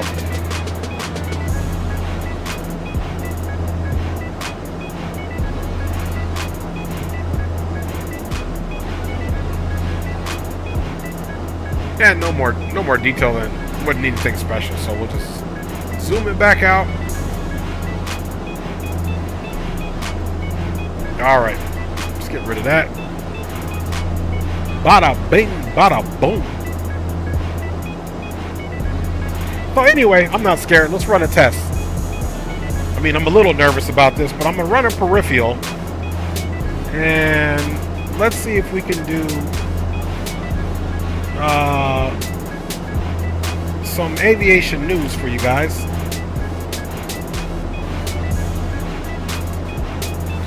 So let's give it a go. Alright, you guys, let's try to get some aviation news and see how this thing works out. If X-plane crashes, my fault, but let's run one peripheral and see what it does. So let's go.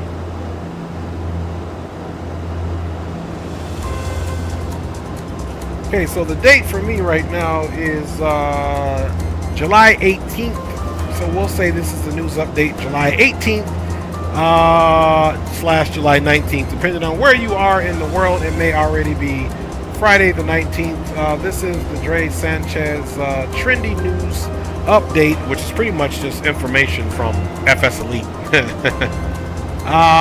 So what we have, the latest as of today, PMDG is sending the 777 to the marketplace, and the 777 freighter will be entering beta soon. So that's big. Obviously, that's for Microsoft Flight Simulator, PC, and Xbox. Still there as of July 18th. Could be yesterday for you, but it's still today for some of us. Is releasing another version of Denver for them to buy. Of course, we've got TFDI design updates for the MD-11 to version 1.07. So there you go, Cam. Continue Microsoft news. And that TFD design is for Microsoft and Prepare version 3. We also have Flight FX previews the C750 and the P180. Two aircraft get a bunch of new previews from Flight FX. That's for Microsoft Flight Simulator. Also here, as of the 18th, trains are coming to Microsoft Flight Simulator. Don't know much about that, but we'll keep you updated as things develop. We've got India Fox Echo updates to the F-35 Lightning for Microsoft Flight Simulator. New updates bring in a plethora of changes aimed at making the 5th generation fighter more realistic to handle and operate. We've got a World Update 17 and Microsoft 2024 questions answered. Your developer stream recap, so check that out. That's as of July 17th. Orbix announces Global Trees HD for Microsoft Flight Simulator as of July 16th. As of July 15th, Flying Fry's XF11 update is to version 1.3.0 is released. And this update brings a lot of improvements and bug fixes. We'll do a few more. Passenger 2 version 2 is announced for FSX, Microsoft, X-Plane 11, X-Plane 12. So Passenger 2 version 2 has been announced. And I'm not even sure what this Passenger 2 is. Let's take a look at it.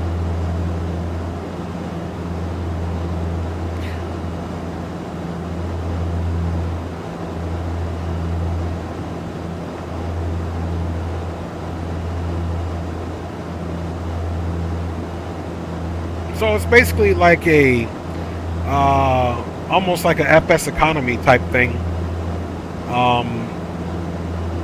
So that's interesting. Good for them. Keep it rolling. July 14th, Pyreeg Devco in Edinburgh 2 releasing next week for Microsoft Flight Simulator.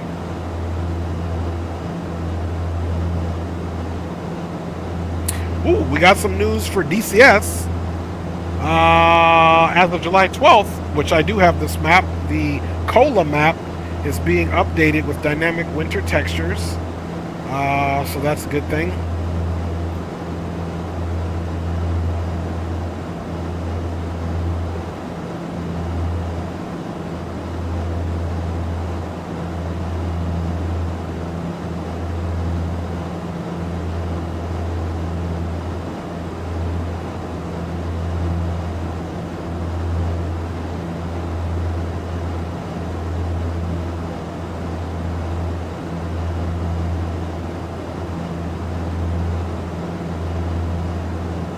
Alright, so that'll be it for the news, fam bammers.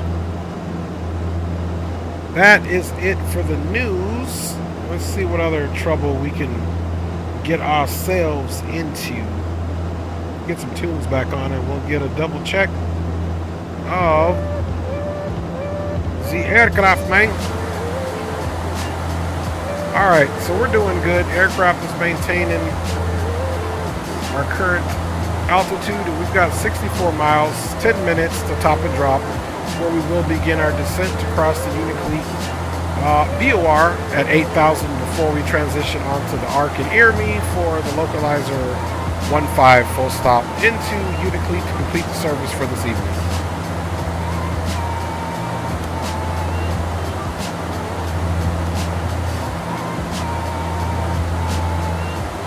When we start our descent, we'll get our terrain radar on. Let's do a quick check on our fuel status. Fuel is looking good. We've got 5,000, roughly 600 pounds still in the tankers. Now you can always check that too. We can come over here to fuel and see exactly what we got on board, guys. So there's the 5,600 pounds that we just calculated in our head, and it's calculating for us to have 4,646 pounds of fuel once we get there. That gives us an endurance, guys, of 2 hours and 11 minutes as far as what we have in the tank now. That'll give us an endurance of 1 hour and 48 minutes once we get there. Here's the range that it gives us.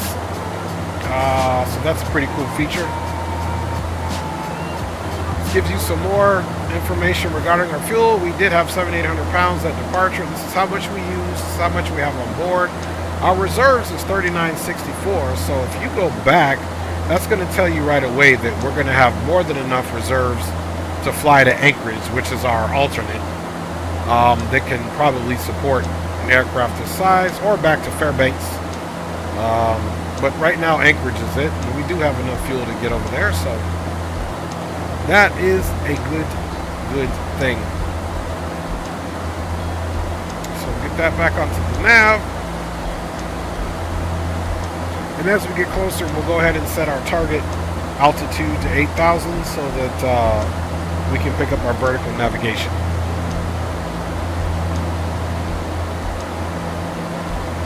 Yeah, roger that, Virtual. Yeah, we like doing, you know, a lot of group flights where we all fly together. Everyone's managing their airframe, and we do a big conga line. And yes, some of us do, you know, with the shared cockpit stuff, don't definitely, of course, if it's planned, especially if we're streaming, doing some shared cockpit, which I haven't done in quite a long time, but definitely love that immersiveness as well, doing shared cockpit and group flights where we're able to run the flows between the first officer and the captain and get the flight a whole lot more complete. Then we are running, you know, all the checklists. Everyone's able to do their stuff, and you're able to run through getting the bird up and initialized and programmed up for departure a lot quicker. You know what I mean, man?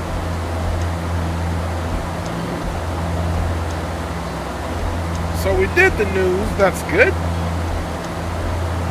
Took a risk.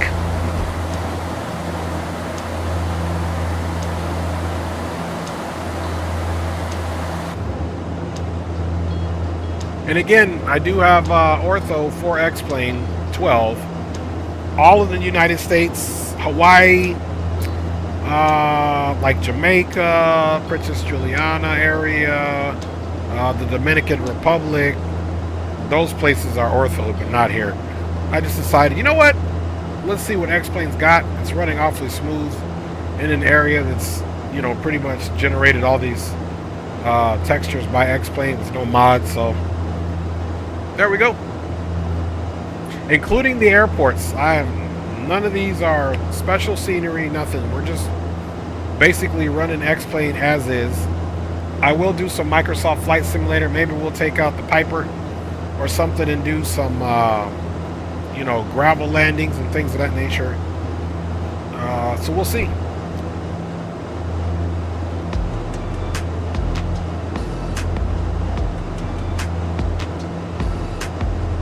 Oh, I see. Roger that. Yeah, you know, shared cockpit is good. The only part that sucks sometimes, and I think it may be based off the ping or whatever's going on, but there's a lot of, sometimes there's the desync.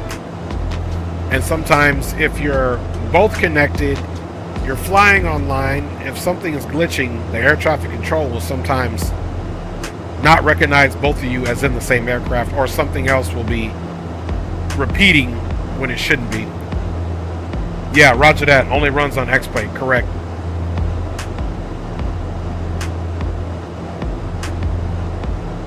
Correct, man.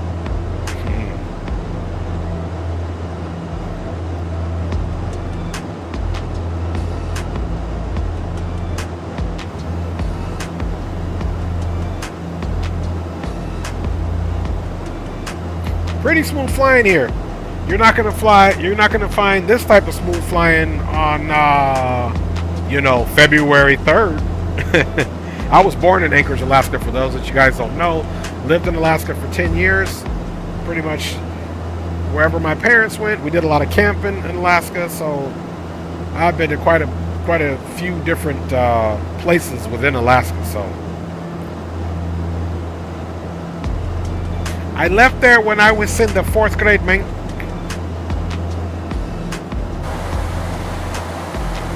Alright. We are definitely working in. Let's clean up our multifunction display and get rid of this data here.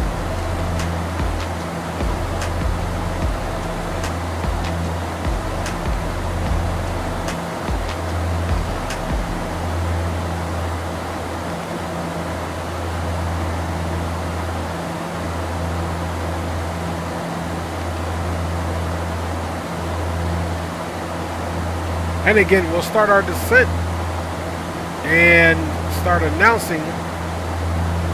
We got top and drop in 3 minutes, so let's get our target altitude down to our 8,000.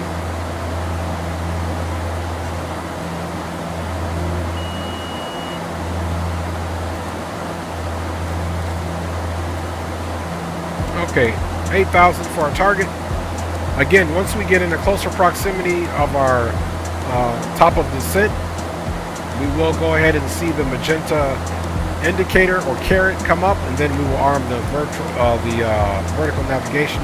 Let's also go into altitude select, so that until we further tell the aircraft that we want to descend further, we'll stop our descent at 8,000, which is there. But by the time we get closer, I'll probably just continue the descent on VNAV and let it do its thing, but we'll just have to adjust the altitude.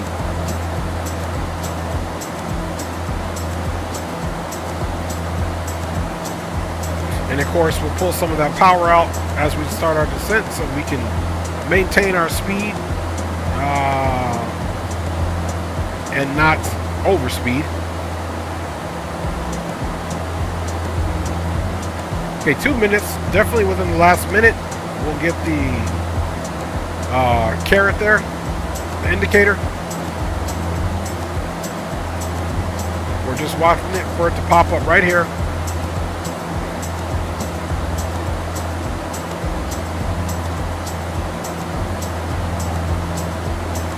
And we should get a message as well as to start flashing. Okay, there's the message. And the magenta indicator's on there now, guys. So now we can come here. And now we have vertical navigation selected. So as this caret drops, we will pick up the glide path for our descent to cross the Unic Cle VOR at 8,000.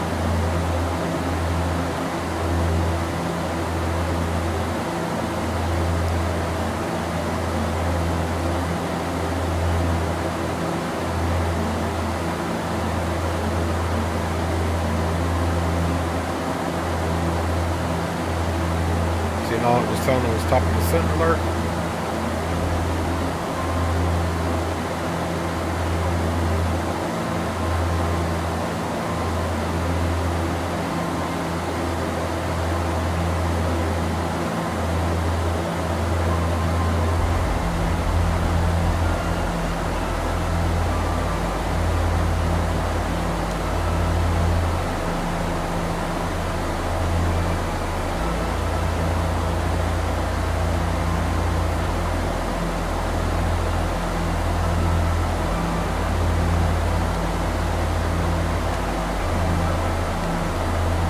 We got that on terrain now, so we can start painting us a picture.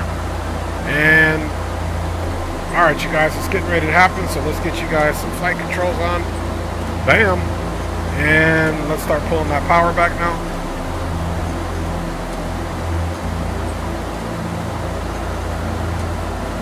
Start bleeding some speed here ever so slightly, and we'll make sure the aircraft picks up the vertical profile, which we will be told by this activating to VNAV path, which it did, and now we're going to start seeing our vertical speed indicator pitch down to match the magenta caret for our descent to cross the Unic Cle VOR at 8,000.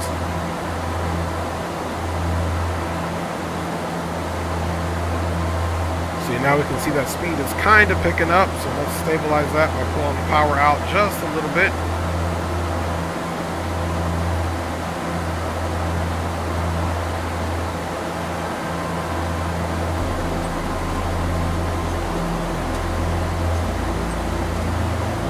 Unic Cle and surrounding traffic, Horizon Air 318 is a Bombardier -8 Q400, vacated flight level 220, now at flight level 208, descending down on a heading of 237 to cross the Unic Cle VOR in 41.5 nautical miles at 8,000, transitioning onto the localizer 15 arc, full stop, Unic Cle.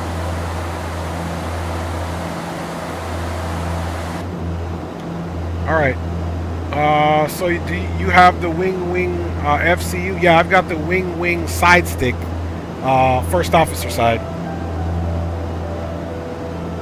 All right, so let's get one last check. You know me, can never check the weather too much. 260, boom, 10 static miles, altimeter is 3010. So we'll be putting altimeter 3010.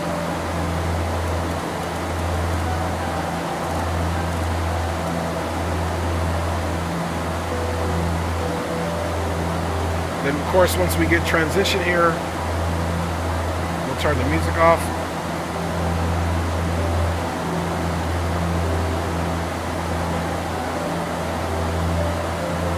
See, right now we're making a smart descent, but there's a bunch of terrain there that's non-factor right now, and we're just basically passing through a valley, a nice little pass for us.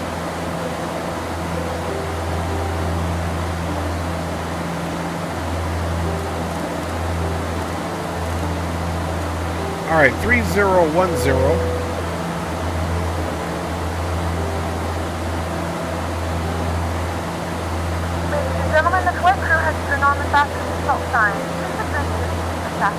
Okay, we are at transition.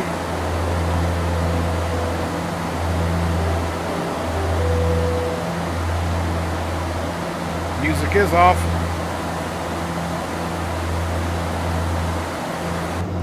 Now, just for our own edification, let's make sure Unic Cle doesn't have a CTAF, which I'm pretty sure. The flight crew has turned off the fastest seatbelt They sign. didn't give it one. Now get up and move about the cabin. Oh, However, they do. we It's ask 1, that 2, you 3. use your seatbelt fasten when you do this in case of unexpected turbulence.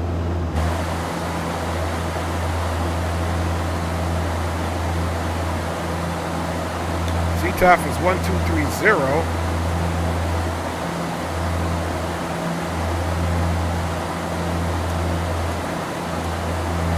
So when we get closer, we'll switch the CTAF over to 1230 for Unic Cle, so it does have one. To the Unic Cle.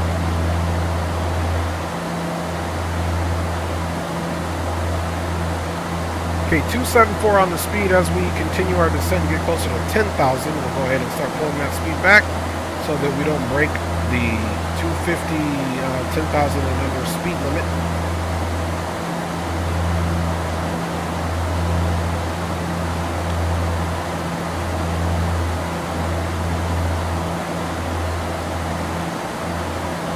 Yeah, so we'll hit Unic Cle and get right on this arc here.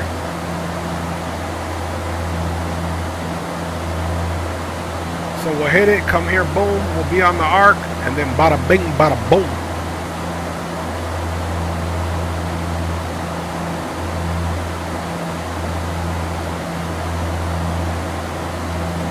Okay, we're not getting any reports of icing, the fuel looks good. Guys, we're doing good here. With the winds being so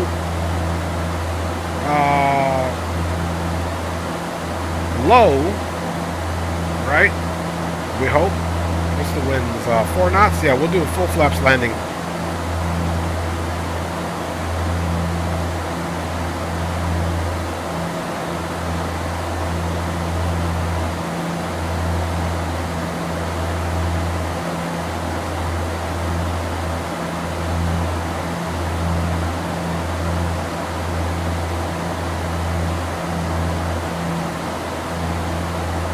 So since we're doing a full flaps landing,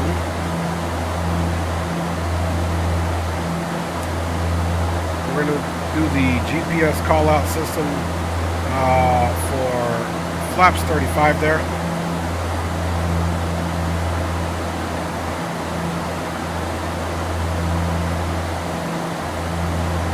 Pull that power back a little bit.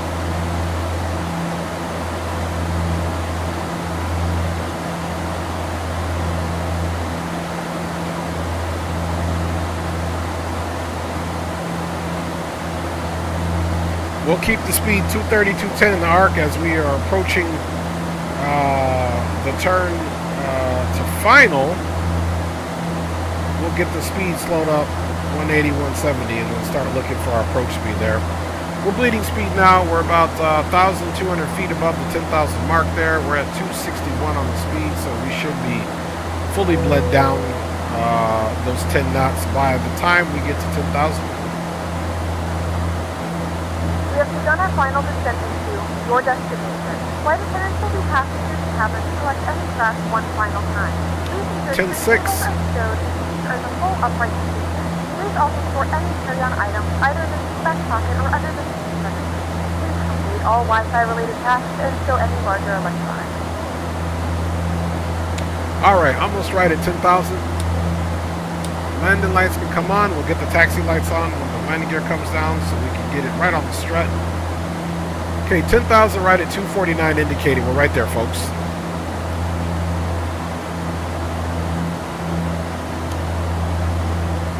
Okay, you can clearly see we're about to be over water here.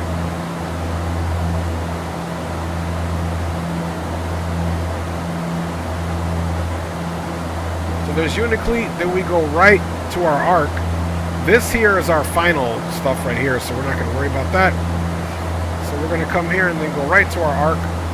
So now let's continue to get the altitude brought down to 5,500.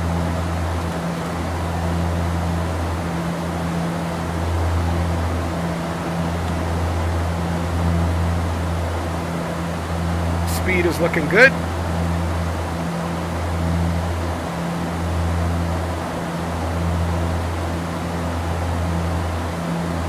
Alright, so there is the Unic Cle VOR, so let's switch over. Unic Cle traffic, Horizon Air 318, Bombardier Q-8 Q400 at 8,300 over Unic Cle. We'll now be descending down to 5,500 for Ermi, entering the arc for our localizer 15 full stop Unic Cle. Alright, power is continuing to come back. We've got about 16 miles to get down to 5,500 feet. We're continuing to be on the glide path there, so that's a good thing. Bringing that speed back, we'll jump it back to maybe about 210.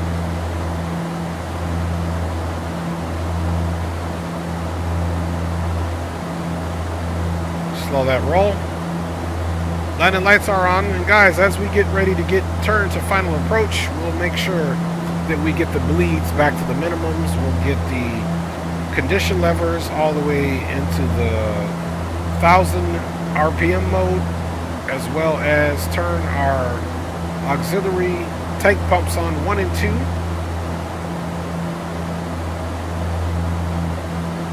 Let's see what we can see from the first officer side here. Okay, so there's that cloud cover that we're going to be under, so we hope that visibility stays good because we don't have any vertical profile, so hopefully visibility will be good. We're about to enter the cloud layer now, here at 7,300. Yeah, and it says it's overcast at 2,300, so broken at 1,500, and don't forget touchdown elevation. So we'll have a visual, but we'll be pretty low, and it still says 10 static miles. So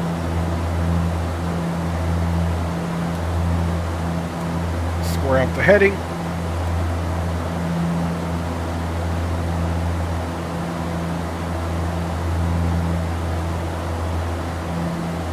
Speed is good. We're descending nice and slow, so that tells us we had plenty of we definitely had plenty of distance to drop the altitude. So I like how we came out of those mountains nowhere near in jeopardy of being too close to the terrain, because we are pretty much flying, if you will, blind with no ATC. So you better make sure you're checking the charts with these venues and destinations that have terrain surrounding them. 6,500, continuing to descend on down. We're crossing near me at 5,500. We'll do a right turn, get on the arc, and prepare to cross the next area. Of course,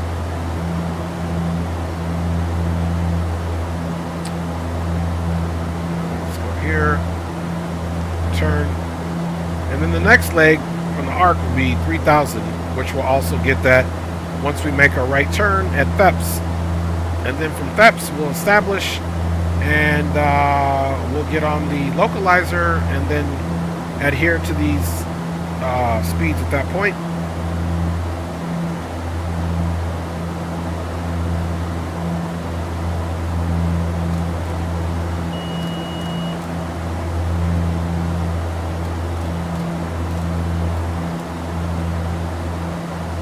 Alright, so we got 3,000 as the target altitude.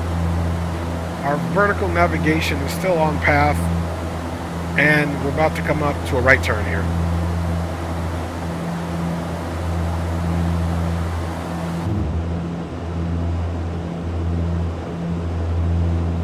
Alright, you guys, let us get this all the way in.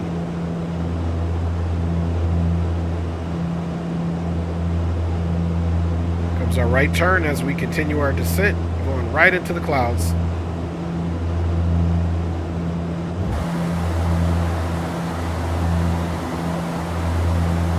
Okay, now we're on the arc. I got the speed brought all the way back. Let's get on vertical speed.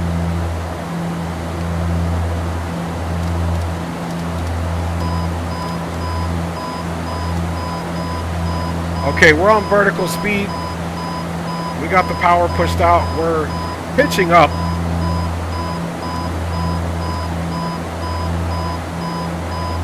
The vertical navigation, basically, because I said 3,000 on the arc, it tried to drop itself down pretty hard.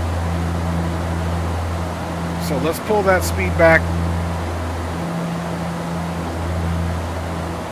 And then, of course, we'll be going for 1,900 at Theps.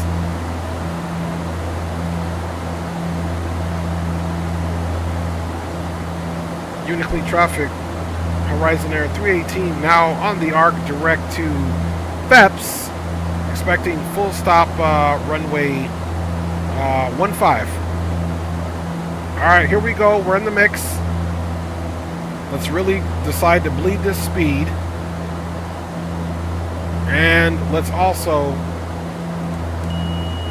go for that next altitude at Theps, which is, I'm sorry, Harrop, which is 19.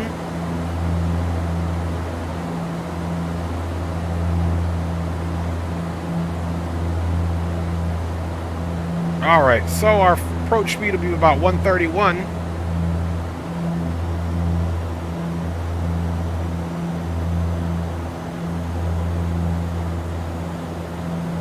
Let's get it back up to about 180.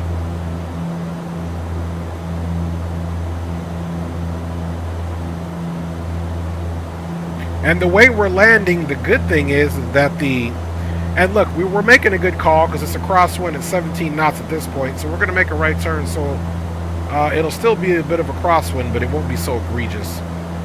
So let's stick to about 180 here.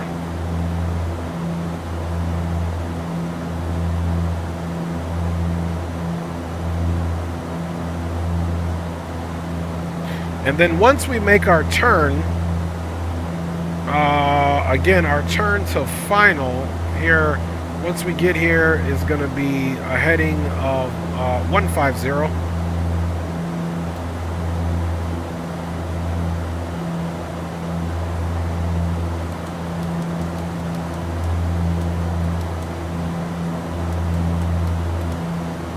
Unic Cle traffic, Horizon Air 318, crossing Theps, turning right to final, full stop for Unic Cle. Alright, so we're starting our descent.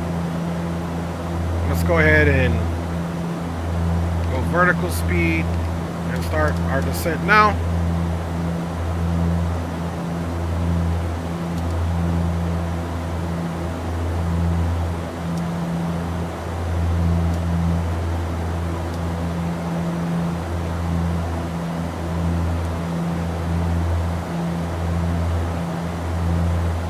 Okay, so for some reason the bird is not turning. So let's go heading 2500. 2500. Okay, 2500. That's looking good. 2500. Let's go ahead and go navigation source. Pull that speed back a little bit. Okay, we're gonna go ILS. Going on to the approach mode. Localizer's captured.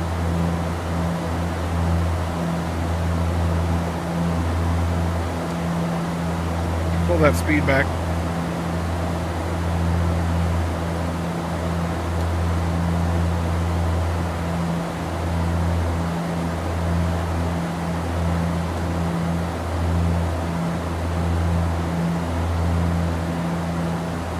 Okay, we're at 1900, no visibility. We're on the localizer.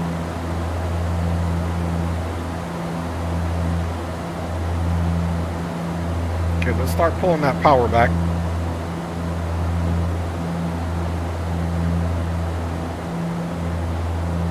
Okay, next one is 1440. That's where we should get some visibility.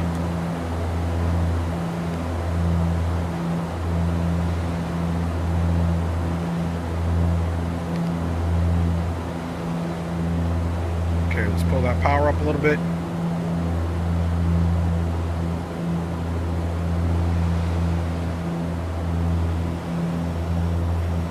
Alright, let's bring flaps 5 in. Let's get that nose to drop a little bit.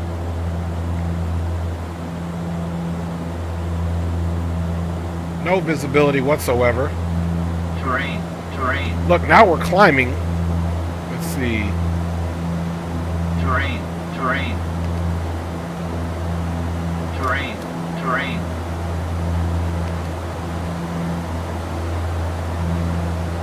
Alright, we got a visual, which is a good thing. Alright guys, let's get off autopilot. Terrain. Bleeds to minimum. And landing gear is coming down.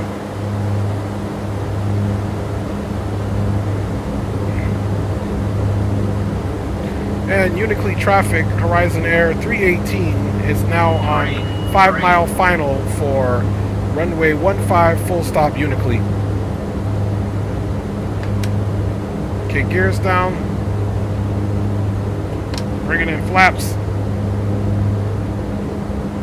Don't forget our approach speed is 131. Terrain. Flaps full.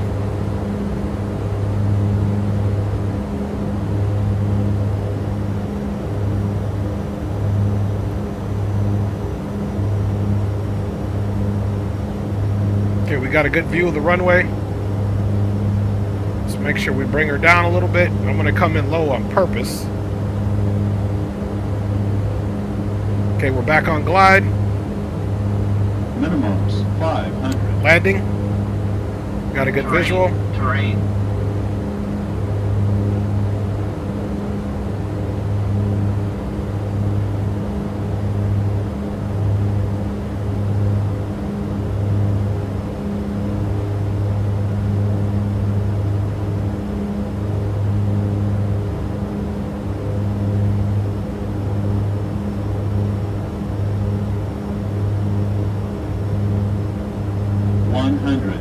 Check.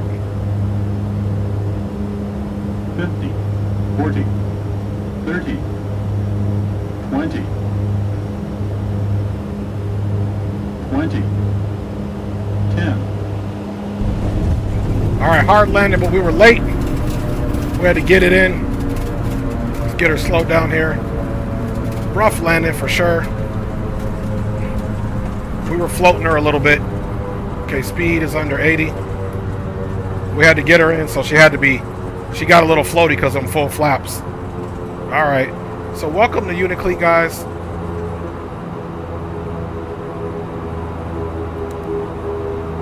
Ladies and gentlemen, we have reached our destination. The local time is 10, hard landing, but had to happen and so we could get her down. We still had plenty of runway to stop. Fahrenheit. You can now use your mobile devices. Please remain seated until the aircraft has come to a complete stop and the seatbelt sign is turned off. Remember to use caution when opening the overhead bins as items may have shifted during the flight. We thank you for flying with us. Alright, flaps coming up.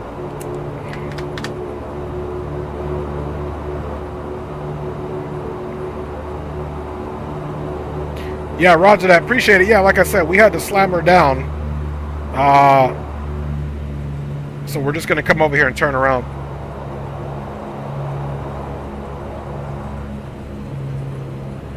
Welcome to Unic Cle, guys. We got it in. That's for sure. Flaps are up. Pull that power back down.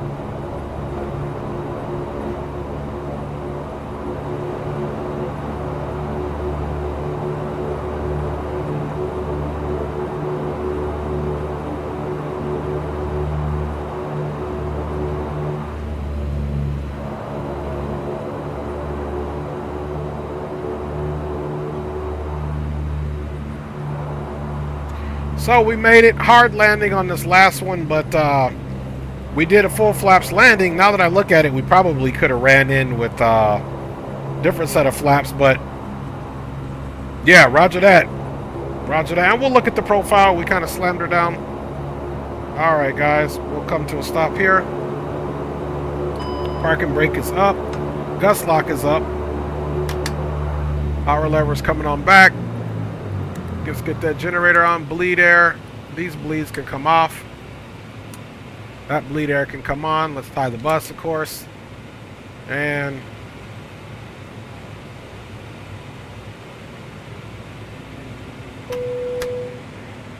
engine's getting cut off. Seat belts can come off. Window heat. Pitot. Static. All off. APU's running. And lastly but not leastly, let's come over here and get that off. My G's, we made it, fam bammers, in the place to be. A little bit of a rough landing, but still acceptable. We slammed her down, man, because we had to get her on the runway. You know what I mean? All right, y'all. We did the thing, didn't we? All right, let's get rid of the overlay. We no longer need that bad boy. Let's get rid of these controls, and let's get rid of me, fam bammers. And we are about to get into the replay. Appreciate you guys saying great landing. I appreciate you guys. Carrying terrain clouds can be nerve-wracking. Nice firm landing. Yeah, roger that. Appreciate it. We had our center line. Let's see what we got, fam bammers. See if anybody's talking about a rough butt landing. I'm totally telling my friends about this airline. Extreme flying conditions, of course. All good. Look, this one is saying negative 308, which it felt like it was more negative 308 right here, this landing rate. So sometimes the two landing rate monitors are off, but we know it was a nice landing and the fact that we still had plenty of runway. We didn't burn the brakes up. So let's get on the bird and for sure run this replay, fam bammers, because we have completed service for the evening, my G's. Let's bring her back maybe about right here. Okay, cool. Perfect. All right, bet.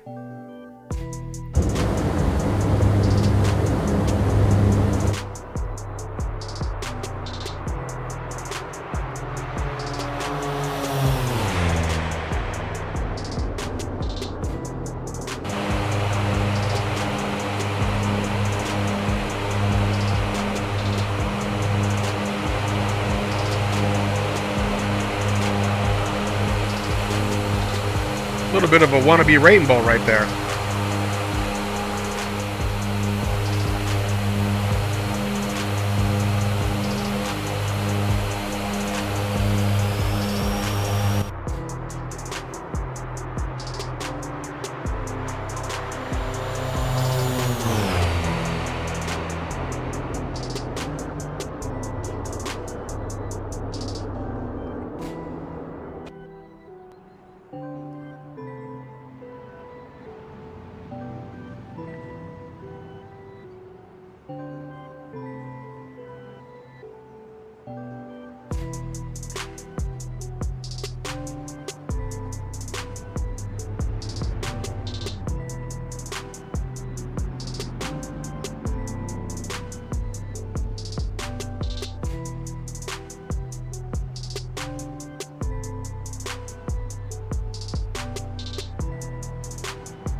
All right, man. Something. I was like, what's going on with the plane, man? That is not how it should look. So, some X-Plane. James Johnson, man. ¿Qué onda, papá? ¿Cómo estás? Gracias por acompañarnos de nuevo en este stream. Estamos terminando, pero aquí tú estás. All right, let's see if we can get X-Plane to act better, or is the terrain still going to mess up? So it's just one of those things. Sometimes X-Plane does this. And then all of a sudden it's going to slam the plane down. So this is not going to be the best replay of the situation. So let's get a wing. Let's get a wing replay, man. Since X-Plane is stepping. All right.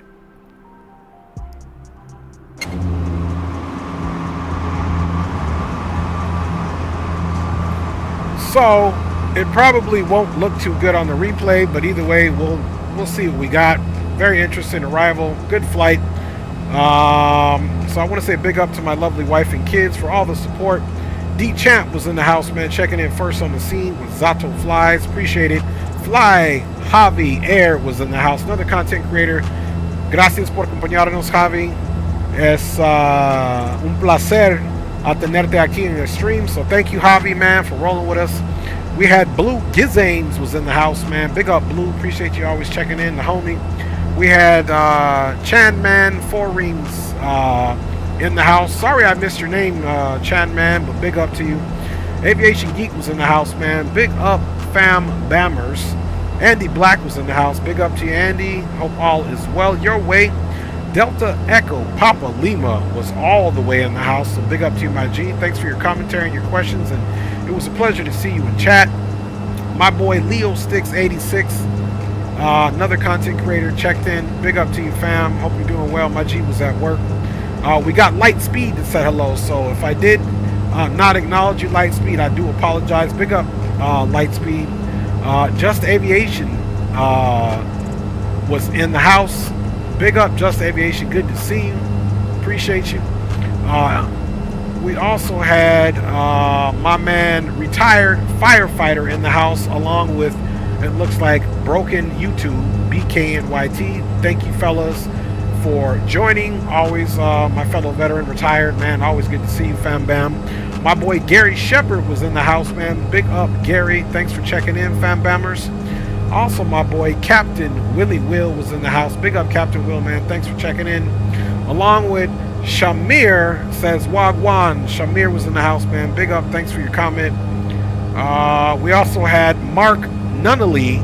Sorry I didn't see you either there, Mark, to say hi, but I'm definitely here telling you hi now, my G. Thanks for checking in, Mark. I appreciate it. Sorry I missed you. We got Owls FS in the house, and you guys all know Owls. Great streamer, content creator, needs no introduction. Thanks for checking in, Owls. Appreciate you, fam bam. We have my boy Cam MD80, who some say should be Cam MD11, in the house. Big up to you, Cam. Good to see you on stream, man. We also, as we scroll, we said Greg Hill in the house all the way. Greg, thanks for all your commentary and being here. Virtual Aviation Aviator was in the house as well, man. Good to see you, Virtual Aviation Aviator. Thanks for checking in as well, and all your commentary, much appreciated. We had James Johnson in the house as well. Good to see you, James. Gracias por todo. And we got Deep Motley 8492. At least I get to catch the landing. Got to rewatch. Yeah, and this landing, sorry, the sim is kind of messing up there, Deep Motley, as you can see. But the first landing replay was really good. We had a little bit of a hard, firm butter on this one, but it was center line, and we got the packs where we need to go. First one, we had a -2 something. We did some good ops today here in this Dash 8. Let's see. James Johnson is asking if he can convince me to go to do another leg. But yeah, it's late. I got to get on my other computer and do some stuff for work tomorrow. Pero gracias, James. Y ojalá mañana que voy a hacer un stream también más a tarde. Pero Blue Games, hay posibilidad que va a hacer su stream en la mañana en DCS. So vamos a fijar si está ahí. Guys, thanks everyone for joining the stream. Again, big up to my lovely wife and kids. Big up to you guys. If you guys were in the background but didn't say anything, hey, thank you too for your support. You mean just as much as everybody that is making the comments. And if you guys are watching this in the post, I do appreciate all of your support. This will conclude the stream now and the replay, since this one is not acting right with the elevation. I hope everyone has a great rest of your evening and morning. God bless each and every one of you. We will see you, fam bammers, on the next ride.